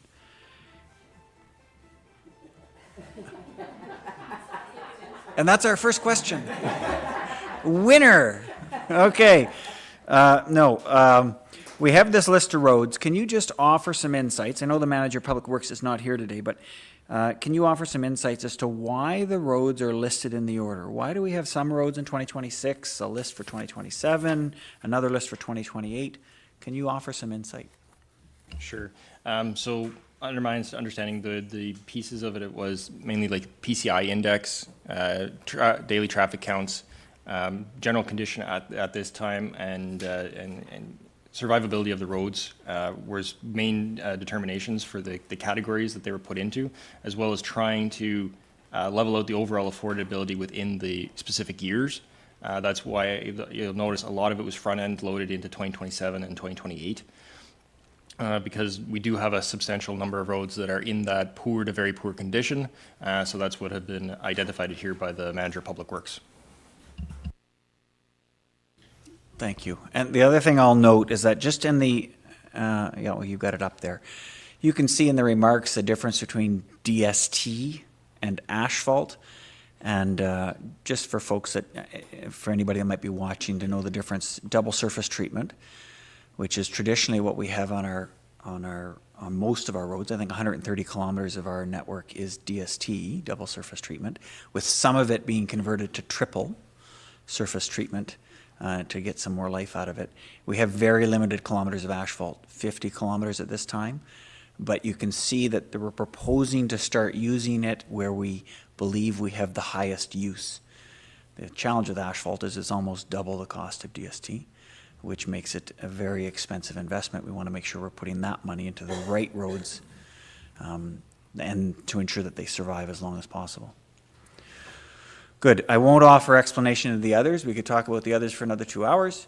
With that, I will open it up to the public. Is there anyone here that would like to speak on any of the capital information that was provided? We'd love to hear your input.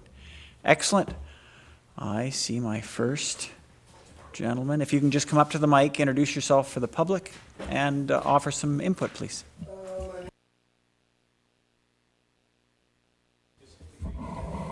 My name is Mel Langton. I think everybody knows me, and I watched the council meeting on December 8th, and then we got an invitation from Connie to show up here from Design Line, so we're here in Little Force. What I noticed about that meeting is the fact that you're going to make major decisions on spending with very little information on these two roads. And basically, what I'm here tonight is trying to get you to prioritize these two roads between Government Road and Zion Line. So I did a little bit of research on the Zion Line. Back from amalgamation to 2013, we did the garbage pickup in this township, 750 kilometers every week. And we did a report to the township every week as far as the roads went. And in that history, the surfacing of the 11 kilometers of Design Line was done in 2006. The whole 11 kilometers were done. In 2008, 2 years later, they put a third lift from, I want to say, 21 towards the church, the Mennonite Church or Ross Mindview Road. That's 17 years ago. And we've been patching it a shovelful at a time ever since. like it's way past its time. The truck and car traffic in 2008 was over 700 cars a day, whether it be cars, trucks, wagons, whatever you want to call it. Today's count, or sometime this summer, and this is coming from Lane, is 669. But what's interesting is Government Road is 269 this year. So I know there's no money to, like you're just short of money on everything. And that's the joys of being in business. One of the proposals, like just even our propane truck driver, he voted the number one the worst. And he travels it every day. It's terrible. People are blowing tires, breaking, it's a real nightmare for little trailers. They break the springs and the potholes. We had a serious accident here the other day. Fortunately, nobody was hurt. But just to upsize that a little bit and give you some information on the Zion line, in this 11 kilometers, there's 5 good-sized farms, over, over 4,000 tillable acres of land, and one of the busiest livestock dealers I've ever seen, Mr. Snyder. I'm sure he's going to run out of cattle, but he's out every day. So to go farther than that, when you get into the trucking of the commodities in the area, between our own facility and 2 facilities within 2 kilometers of the Zion line, there's over 16,000 metric ton of material. Man, that's a few hundred loads. But these trucks are running all over the township during harvest. With a total of, in this section of road, there's over 25 trucks. And if they go to load a ship, it could be 3 times that in the area. So with the Zion line, the condition it's in, is forcing the trucks to go to Beachburg, to get out. And where does that go? Down Watchorn Drive. Because you can't, it's a serious issue. Besides that, all the material coming in, the fertilizer, minerals, everything, and on top of that, we have 2 licensed pits on the Zion line. I don't know, I could be wrong, but I think agriculture is the #1 industry in Whitewater. So I did some research on government roads, and there's Clasey's, and which is a huge farm. There's 4 other smaller farms, but again, 269 cars a day. So I did a cost production or on the cost of DST and on HL4. HL4 is another term, the technology or the terminology of asphalt. When you look at this here, and I'm using the figures from your meeting the other night, $660,000 to do, and I noticed in the slide it's saying asphalt. That's not asphalt, that's DST. But it's coming up here again, and I think you picked it out the other night that it was wrong. The length of it was reduced. It is asphalt, the cost. It's just we changed, the part that was, the error was the length of the road. So instead of doing the full length of government, it was changed to do from Fletcher Road to Fortress Falls. So it's 1/2 of the road, or not quite half, but one portion. Well, that's changed from the other night. It did, yes. I Yeah, took the total notes are, I apologize, the total note, the mayor, or the manager of public works noted, I think he said about $1.2 or $1.3 million if we were to do the full length. Yeah, Because when I took the liberty and I phoned 4 different companies, I got responses from 3. So this is, when you put HL4 down on these projects, this is with the township prepping it. This is them coming in, putting the asphalt down on a prepped road, which the way things generally are done, that's the way this township does it. It's $150,000 a kilometer. Well, if you do that, design line is $1.6 million. Government road is, 6.6. So what I come up with here is an option is to split the 2 roads into 3. Put it over 3 years. Do 2 kilometers of government road, and this is with HL4. And the same with design line, take it and put it in 3. Now, you got to remember when you're comparing your DST, compare it apples to apples. Because Connie brought up a very important thing.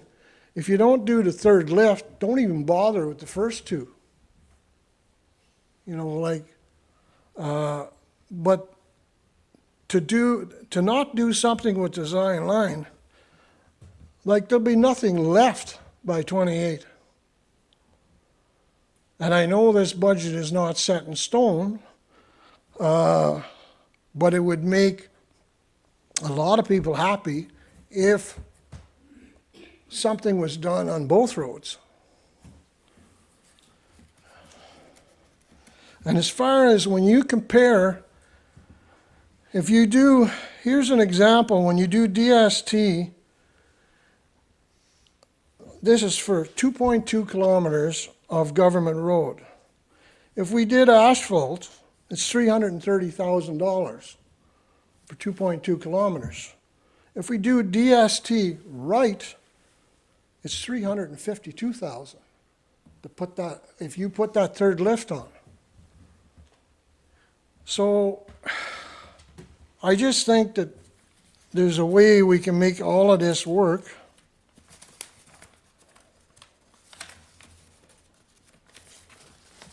Somewhere here.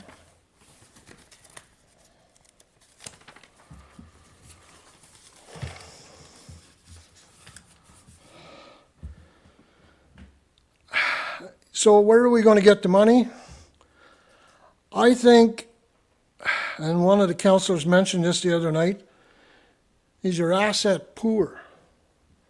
Like, I run a business, and if I run a business like this, buying all these new trucks, I think some of this work should be put out to tender.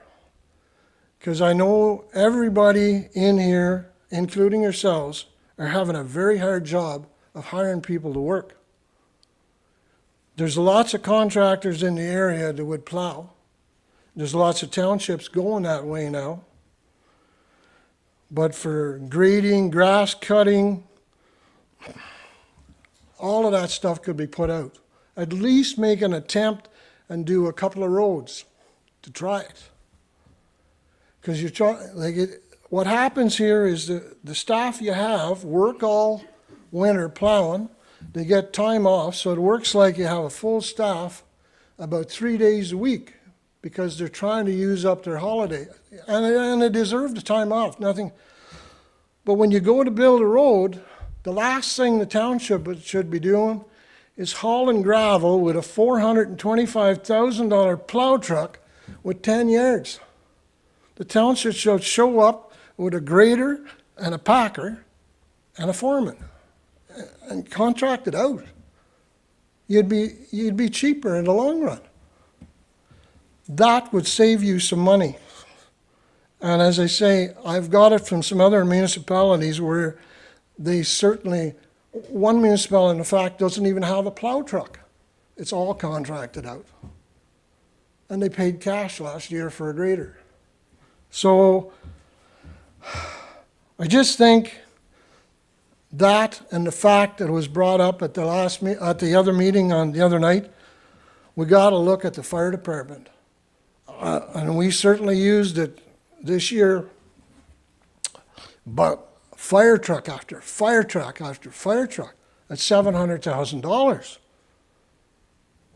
It was mentioned Laurentian Valley has one fire department. And I guess, you know, we had excellent service last year. But can we afford that? All these buildings, every building has to have 2 trucks. We got a fantastic fire department, but I think it's time to look at everything, you know, because we can't afford what we want. Anyway, that's me. So, thank you very much. Thank you so much, Mr. Langton. That is the kind of public engagement that we hope for, and we appreciate, it's on the public record. I am not going to try to summarize back what you provided. Thank goodness it's being recorded. Sean in the back corner, make sure. But that's the kind of feedback that helps us prioritize, helps us make decisions. And we realize it when you, especially when you look at it in a 5-year plan, we can't afford everything. And to put our heads in the sand and just try to do it year by year, it's going to cause problems in the long run. We need to step back and be able to plan out and consider alternatives that could save money and provide better levels of service, especially on roads. So I really appreciate that. Thank you so much. Is there anyone else that would like to offer some input? Yes, please come to the mic and just introduce yourself.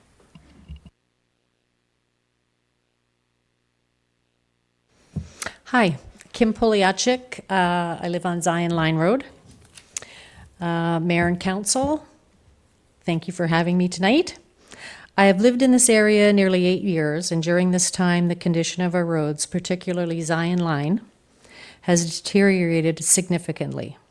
While the municipality has attempted to fill potholes, many are missed, leaving residents and taxpayers forced to dodge hazards from Forester Falls Road to Beachburg Road. This ongoing issue causes considerable wear and tear on our vehicles and poses challenges for the large trucks that also rely on the route.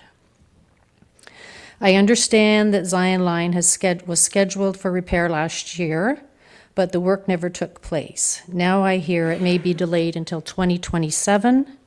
Even then, with the proposed fix, does not appear to address the needs of heavy truck traffic, which is essential to our community. Over the past 5 to 6 years, I have spoken to many residents along Zion Line and others who use the road daily. They share the same concerns. The road has become increasingly unsafe and unreliable. As Mel mentioned, there was an accident yesterday, and it was a gentleman and his wife going off into our ditch. So thankfully there was no injuries, but ambulance, police, fire all came and looked after them. It is frustrating to see that the other end of Zion Line, where they have a handful of houses, was repaired while our end, which serves far more people, continues to be neglected. Also, we have many cyclists that cycle on Zion Line as well, and it's very hazardous for their health with the potholes. I respectfully ask that the municipality reconsider its plans and commit to properly repairing Zion Line in the spring and summer of 2026. Addressing this issue sooner rather than later will benefit residents, businesses, and all who travel through our community. I'd like to say that Mel did a great job on researching and bringing up points that could maybe help fix the situation. But as I said, I've been living there for almost 8 years now, and the road has really gotten bad, to the point where people are swerving to go around the potholes. People are driving down the center of the road to not hit the potholes. So it's becoming a danger for people that are walking. I walk my dog on the road. Other people do as well. So these are things that I've seen and heard from other residents. So I put that this Zion line needs to be fixed ASAP. The other thing I have here, you were talking about recreation.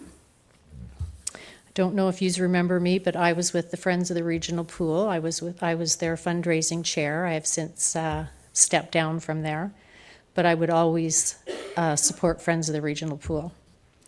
I would appreciate, along with other Whitewater residents, that an amount be given to Pembroke Kinsman Pool so that we don't have to pay the $30 extra fee for any of our memberships.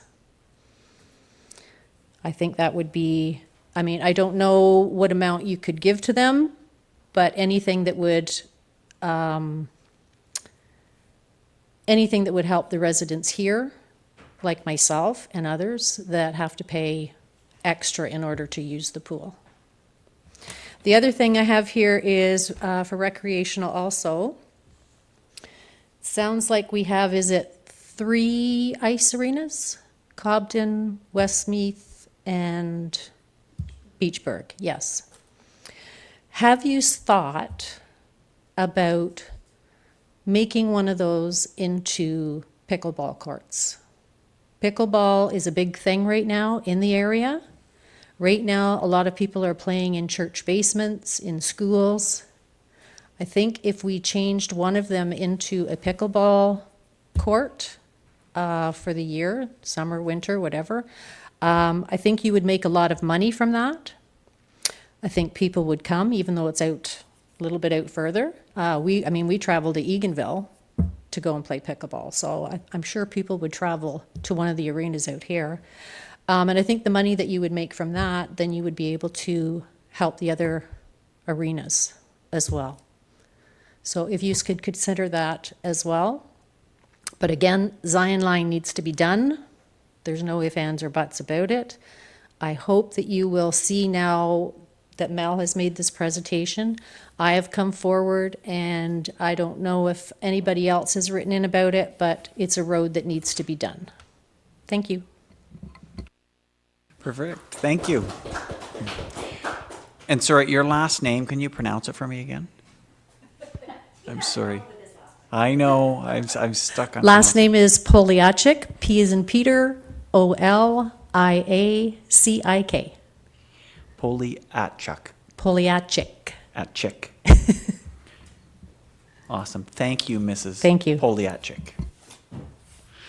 We appreciate this. The 3 comments are now part of the public record and will be included in the staff's subsequent return on the budget for consideration. Thank you. Any other members of the public that wish to provide comment on the capital portion of the budget?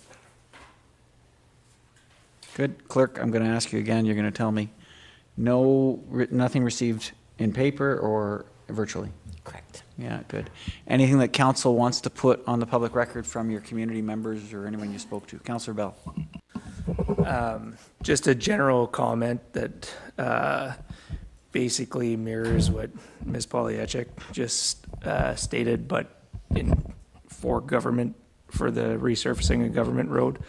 So just to note that it's not, this issue isn't isolated to Zion Line. I travel both these roads all the time. It's an issue throughout our entire township, but there was one lady who wrote into me with her frustration on the condition of Government Road as well, and it basically mirrors exactly what Ms. Poliacik just said. Good. Any other member? Yes, Councillor Olmsted.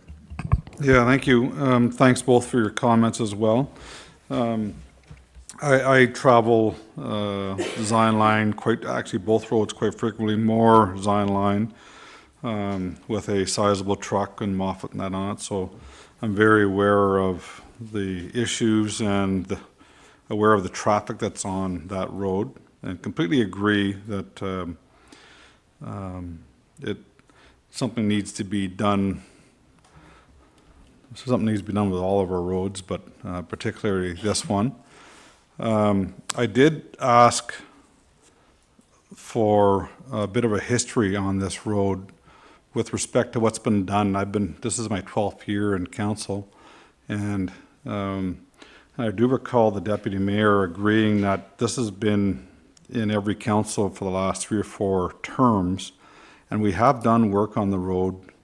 I think it was 2015. I come in 2014. I think we just started in 2015 because I do recall another councillor that's a motorcycle enthusiast couldn't go down the road because it was just new crushed stone on the road. And then again, a couple of years after that, I think it was different sections that we did at the time. I don't think we did the whole thing at once, but I do recall some work being done. So, do you know, Treasurer, has the manager of Public Works been able to look into the history of the work that's been done? Nothing that he was provided to me as of yet. I know that he was working on that, so I'll make sure he presents that to you, presents it to all of council in the coming days. Great, thank you. And Sorry, we'll just note that as a deliverable. Good. And so second to that, I made comments last meeting as well about, it seems to be constantly on top of mind or within the history of our budgets for the last 12 years. And I think part of that reason is that I made a comment that I don't know if the third lift was ever put on. And further to that, we have had a history of different managers of Public Works, and some of them did have asphalt. I do recall that explicitly have that road being turned from DST to asphalt, and probably for cost concerns that was never done. And here now we're feeling the effects of the equipment that's on that road, pounding that road, and not getting the life expectancy from DST of whatever that is, 10 or 12 years. And I think we were patching that road. I literally think we started crack filling within a year of actually doing that road, and it's because we didn't asphalt the road. So I'd hate to make that mistake again, and I'd like to get a better understanding of what really needs to be done.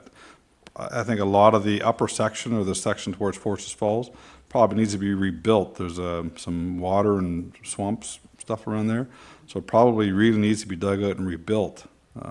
That seems to be one of the worst areas, but I'd like to get an understanding of the history of that first. Thank you. Good. Thanks, Councillor Olmsted. Before I come back to you, Councillor Bell, I'll just make sure I get any other input from council or any other thing you want to put on the public record. Okay, with that, I'll go back to Councillor Bell. Just in relation to what Mr. Langton said, I wouldn't mind before January 14th, before then, getting a breakdown of the cost difference between today's value of the SST that we're suggesting. I know it's not on next year's, but there's one going on Bromley line, I believe. A DST road, one with a triple surface treatment, and as well as an asphalt. Because I feel like these numbers get put to us as far as, an asphalt for a section of the Zion line, asphalt for a section of Government Road, or the possibility of DSTing the entire length of Government Road. But without a true breakdown of what asphalt would cost versus a triple surface treatment versus a double surface treatment, even if it was just a dollar value per kilometer, so that we had the context as to what one of these would cost doing it one of these 3 ways. Because with the cost of that third surface treatment going on to the Bromley line, it seems to me like if we're going to do the DST properly and put that third lift down, that's pushing it awfully close to what the cost of an asphalt road would be. And I understand it kind of balances it out year to year, but if we get an extra 5 to 10 year lifespan out of the asphalt versus a triple surface treatment, I just kind of like to understand what the actual cost value is for the projected life of the road. I believe we've talked about that before, but whenever it comes to 2 big projects like this, one being the Zion line and one being Government Road, what that actually means in translation to the differences between the two. So I don't know if the manager of Public Works could get back to me on that. And then there was one other comment from. Sorry, I'm just going to pause you there. You yeah, gather your sorry. thoughts in the second one. So I think we can give that as staff direction for the next presentation. The only other thing I'll add is it's a cost per kilometer of DST, SST, and asphalt, and I know there's different degrees of asphalt, so we may have to break that down further, but also cost implications on whether road reworking of roads has to be done. I know shoulder widths are important if we're going to put asphalt down or major layered DST. Like we were looking at Grant Settlement Road, if we don't invest in the shoulders, the heavy equipment, we'll just end up destroying it very quickly. So if we can just get those factors all put on a back brief from Manager Public Works. Good?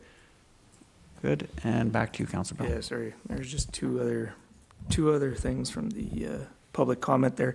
Ms. Poliachek mentioned the Kinsman Pool agreement. That's an agreement that we've had in place before, so maybe to Community Services Manager. Do we have anything like that in place this year? I know we've talked about it in previous years, but it hasn't come up in this year's budget, so. So we did not have that agreement this past summer. Pembroke wouldn't allow that agreement to go forward. They didn't have the staff to be able to accommodate their summer program. We only ever offered it in the summer. It was July and August. And if you remember, the city of Pembroke sent us a letter asking us for a set fund value. I don't remember what the number was off the top of my head. And council at the time said we weren't going to partner with that in order to move forward with the Pembroke pool renovation that they had requested money for. So that, and if I'm remembering right, it was over $100,000. And sorry, was that conditional, were future agreements conditional on us investing in that opportunity, or is that something that we could explore? I know we've had that in place, I think, every year except for this last summer, and there was an issue with the Kinsman Pool closing and the history on that. But just wondering if that was something that we could reach out to Pembroke just to see what an agreement like that might cost. I've followed up with Pembroke, and I continue to follow up with Pembroke, but yep. Perfect. We'll just add, Treasurer, if we can add that to the follow-up list on the budget.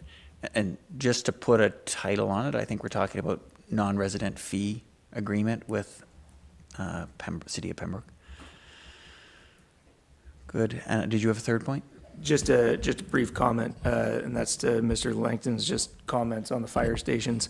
Came up at our budget meeting the other day. Obviously, this is something that's, there's people in our community that are obviously thinking about it too. So I don't think there's any budget constraints in the 2026, but just to comment that, again, these are decisions that we've got to look to make sure that we're investing into sustainable practices for the next 3 or 4 years. So that's just a comment. I'm glad he brought it up.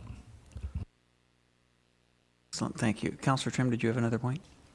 Yes, with respect to the Kinsman Pool, I should remind councillors, when this came up the last time, there was quite a bit of pushback from the communities because it was felt that volunteers were taking over the operation of two different rinks, two different communities, and putting in an awful lot of effort and time, and without the support of the municipality to run the ice plant portions.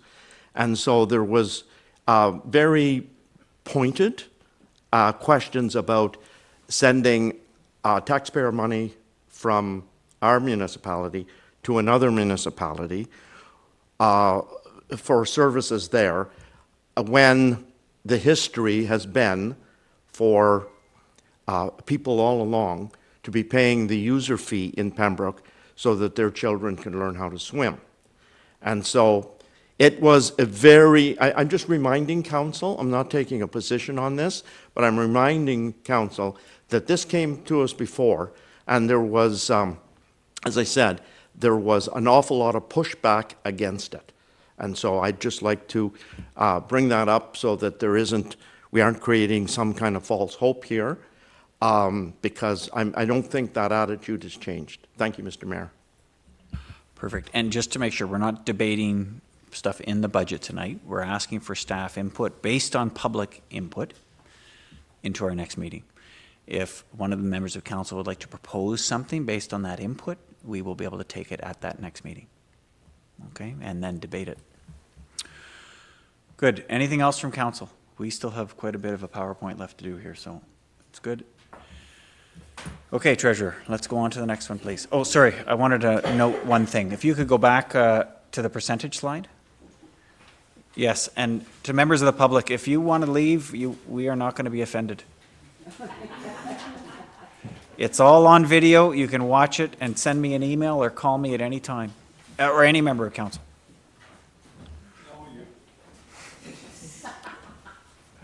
So just for the purpose of the video, this slide that talks about the distribution of our capital money, so in this case we have almost $3 million for capital.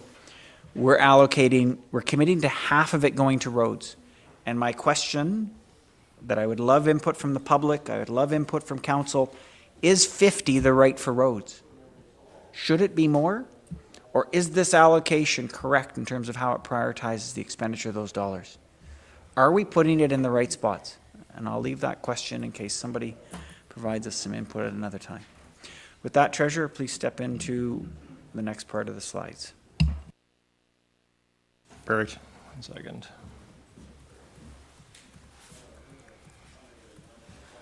Okay, so this is just a quick summary of everything that we've gone through so far. So the levy increase for operating is 1.6% net of growth.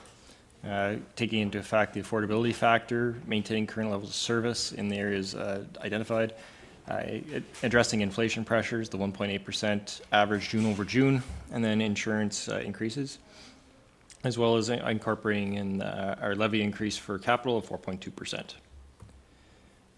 So the following slide, I did some assumptions based on to create a 5-year plan for operating, which was another requirement or request of the mayor's direction.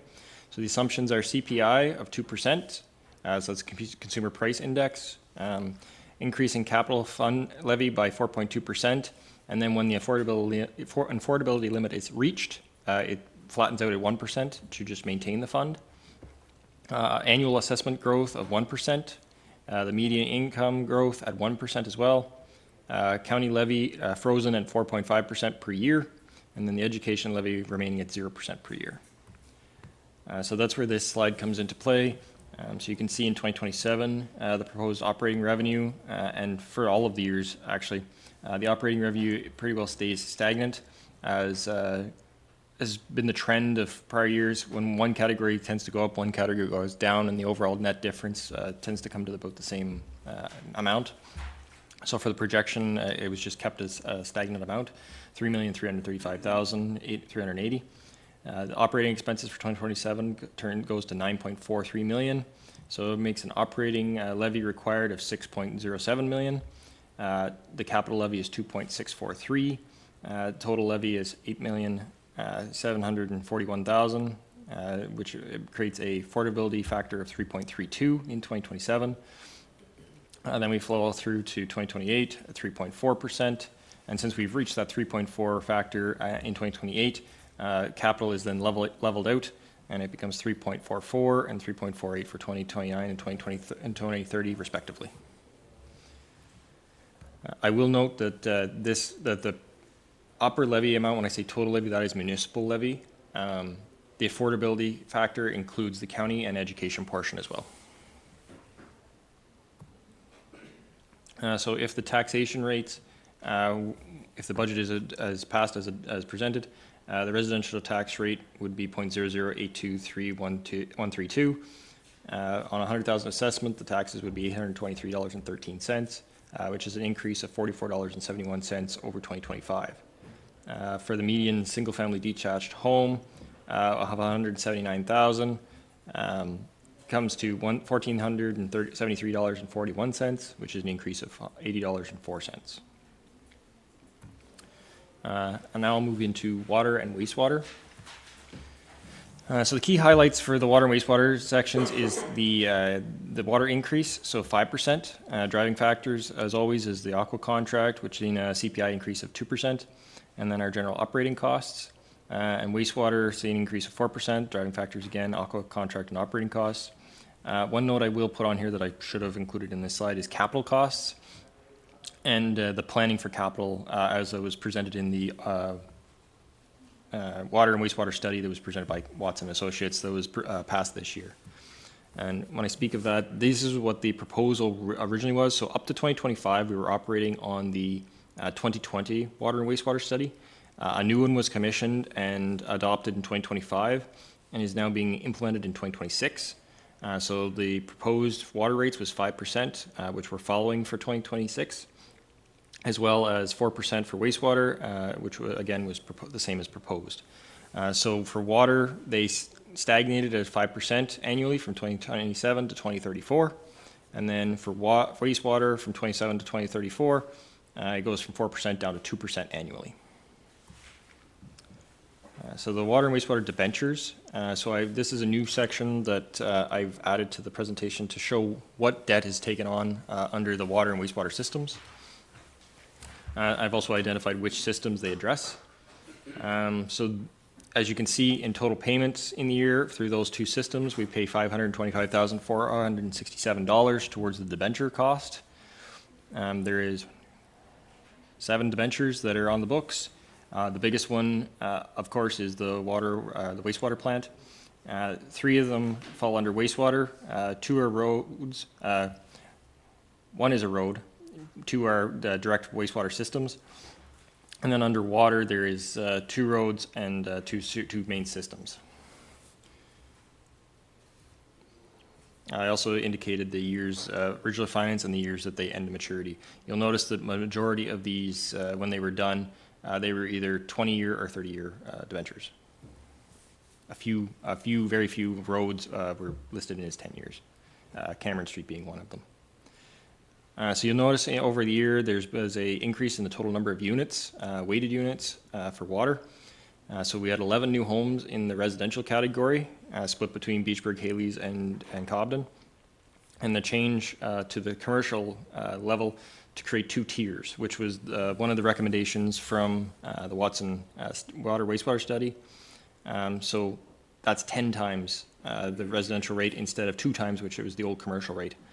So 2 areas came out of the high commercial and then were added into the new tier 2, as well as the arenas were included in there. So there's 2 businesses included in that additional 40 units, as well as the 2 arenas, the Beachburg and Cobden. That's what equates to our positive of 36.3 units added to the overall system. So for 2026, the proposed rate is $1,268.96 for residential, going up from the $1,208.53, so it's a total increase of $60.43 for the year. Bi-monthly billing would go up $10.07, or anybody on a monthly per authorized payment plan would see an increase of $5.04. And then I'll highlight just the high commercial is the one that is tier 2 is the one that does a larger change due to the creation of the new 10 times class.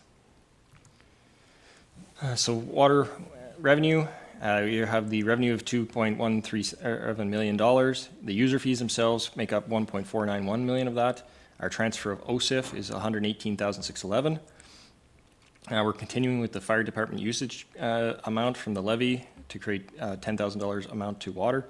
Water connection and penalty of $8,000, and then you'll notice there's a transfer from reserve, and this is to do with capital that is being proposed in the following slide of $508,502.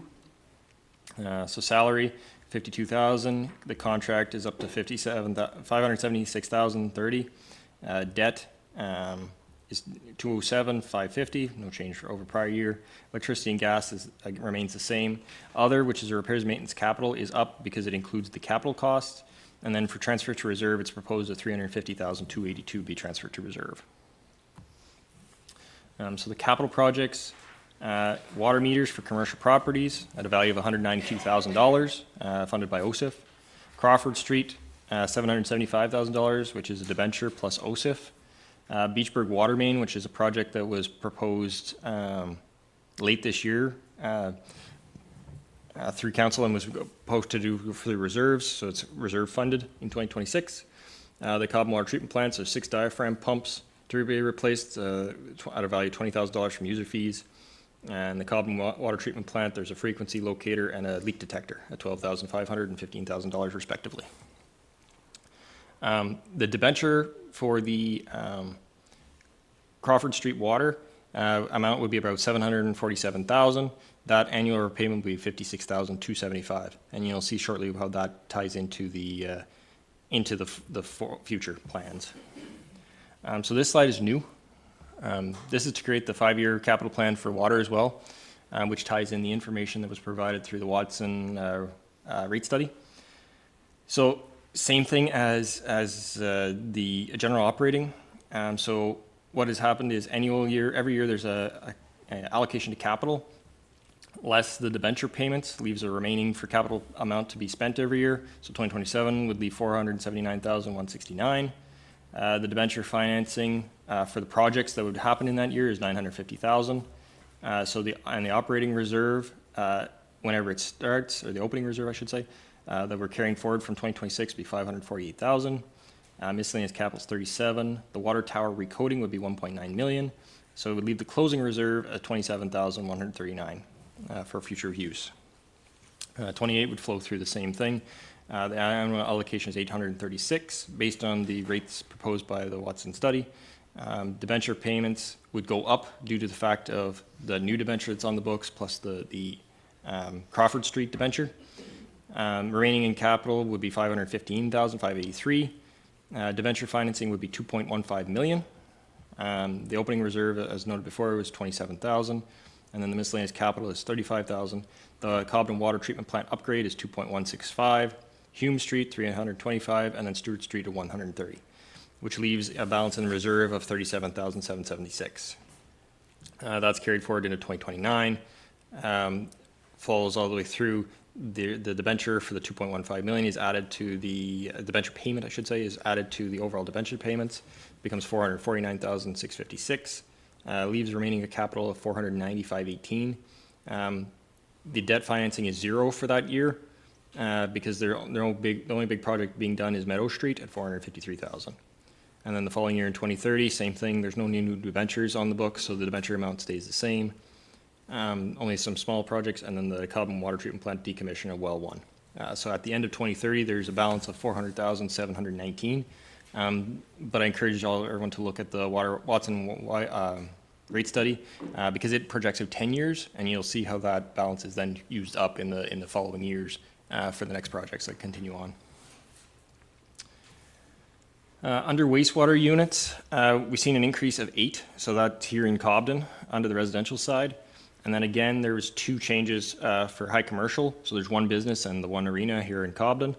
They're under the tier 2, which is the 10 times rate. So they were removed from the high commercial rate. That's why there's a -8 there, because the original one was 1 for the business and 6 for the arena. And then there was one other business, and one other duplication for the arena, which creates the -8. And then the +20 is because of the 2 being allocated into that new category, so it creates the +19 properties. So the 2026 rate for wastewater for residential is moving to $2,037.13, up from $1958.78. So that's an increase of $78.35. A $13.06 billing change, or $653 monthly. That's a 4% increase overall. And then the tier 2 is the other mover of high commercial, the moves from the 3,917 to the 20,371. So total change is 16,000. Under the wastewater side, there is the 2076 revenue is 1.496 million. Of that, it's made up of user fees of 1.211, our OSIF transfer of 278,318, and then penalty of 7,600. Salary is 20,550. The contract is 461,700. Electricity and gas 139,100. Debt remains the same for this year as no new debentures were taken on the books. Others, repairs and maintenance and capital is up a little bit because there's a capital project in there. And then our transfer to reserve is 283,620. That one capital project I was just mentioning was a centrifuge pump. It cost of $58,500 to be funded by user fees. And then, again, this is a new slide, not seen before, was the wastewater capital and special project 5-year projection. So you can see 688,000 is what the annual allotment is to capital. The debenture portion of that is 317,946, which leaves $370,000 for new capital. In 2027, it's proposed to be a $300,000 debenture taken on the books due to the fact that the bar screen replacement of $265,000 would need to happen, as well as membrane filters of $902. In the end, it leaves a closing reserve balance of $21,321. That moves over to 2028. You can see that the debenture amount moves up due to that new $300,000 debenture being added into the books. In 2028, the major project that year is Simpson Street, and following in 2029 is Meadow Street. By the end of 2030, there is a reserve saved up of $702,000. And again, I urge you to look at the wastewater study, as the prior years use up that funds in other big projects that have to be completed. 2 streets, and there's one other project within the wastewater treatment plant within the next 5 years after that. So this is a combined slide to show for anybody who lives in Cobden what their new rate will be for 2026. So it's $3,306.09. So it's an annual increase of $138.78, billing change of $23.13, or a monthly if you're on the monthly pre-authorized payment plan of $11.56. And finally, to address the affordability factor when you combine in the water and wastewater, the first category is the municipal, county, and education tax only. So it's an increase of $134.40 with the current rate. It's based on a $182,000 assessment, and the 3.23 is based on $81,000 median income. So you have $134.40 increase, or $11.20 monthly, and it's 3.23% of the affordability, below the 3.4 that was projected by or identified by the mayor and through the BMA study. If you look at the municipal, county, and education tax with water also included, it's an increase of $194.83, monthly change of $16.24, or overall affordability of 5%. And then municipal, county, education, and water, wastewater, it's an increase of $273.18, a monthly change of $22.77, or a affordability of 7.52. And any questions? Excellent, thank you, Treasurer. 115 slides later. Perfect, we have 2 members of the public remaining. Does either one of you wish to offer any public input into water and wastewater? Perfect, I see none. Clerk, final time. Anything in writing or virtual? We received nothing. Excellent, and members of council, anything you want to put on the public record that you received from members of the public? Yes, Councillor Moore. Near the end of the night, I got to say something. I'm on slide 100, water increase of 5%, and it says the driving factors are aqua contract and operating costs. Just wondering if there is a certain amount of that 0.01% or something that may go towards reserves, or do the reserves show up somewhere else? There we go. So reserves are identified on the following page, and on the, let me just, on this slide. So you can see there's $350,000 going to reserves. So that's part of the increase, because you notice we're doing one capital work, a substantial amount of capital work in 2026, plus there's still a chunk going to reserves in year. So under the operating side, the 2 main drivers are this aqua contract and the actual operating expenses of the facility, as well as a very small amount of salaries. And then what happens is there, since the capital work is being done, that capital line, as you notice in 2025, the other, which was repairs and maintenance capital, was only $219,000, but in 2026 it's $869,000. So that's where a big portion of it is going, is towards the capital work that's being done.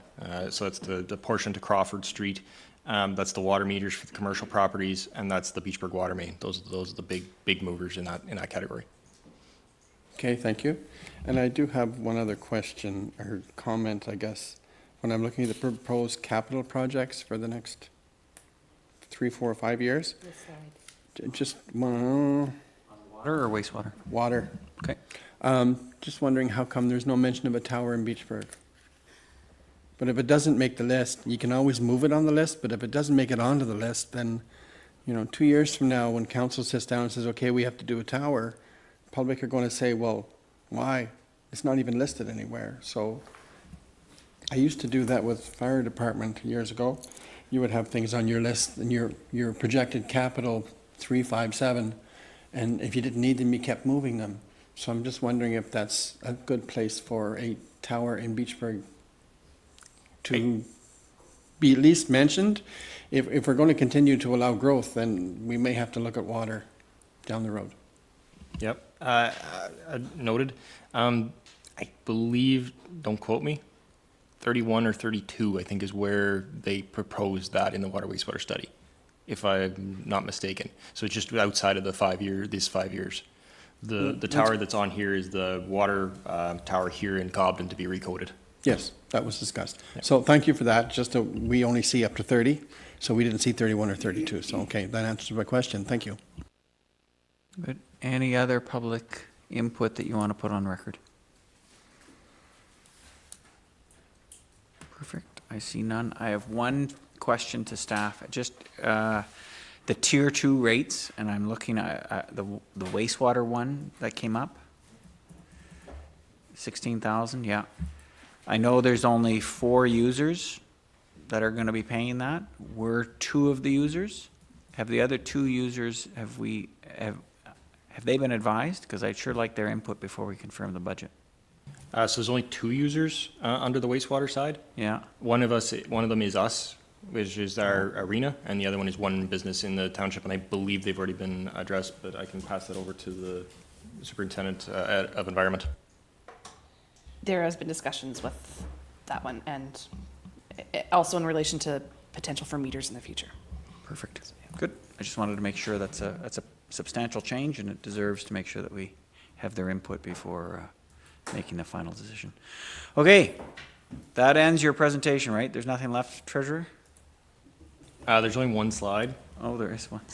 Okay, So please. there was a slight change to this slide, just to include in there January 9th, 2026, as the deadline to receive public comments or for consideration before the final adoption of the budget on the 14th. That'll just give enough time to have that integrated in prior to that morning meeting to just kind of review any public comment pieces or have input from council prior to it going to council for adoption. And that is thank you.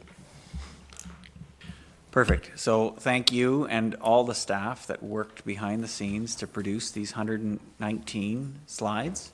It's very much appreciated. And even though we've had the opportunity to review them 3 times now, it's still a valuable exercise, especially to receive public input that we did tonight and via other means.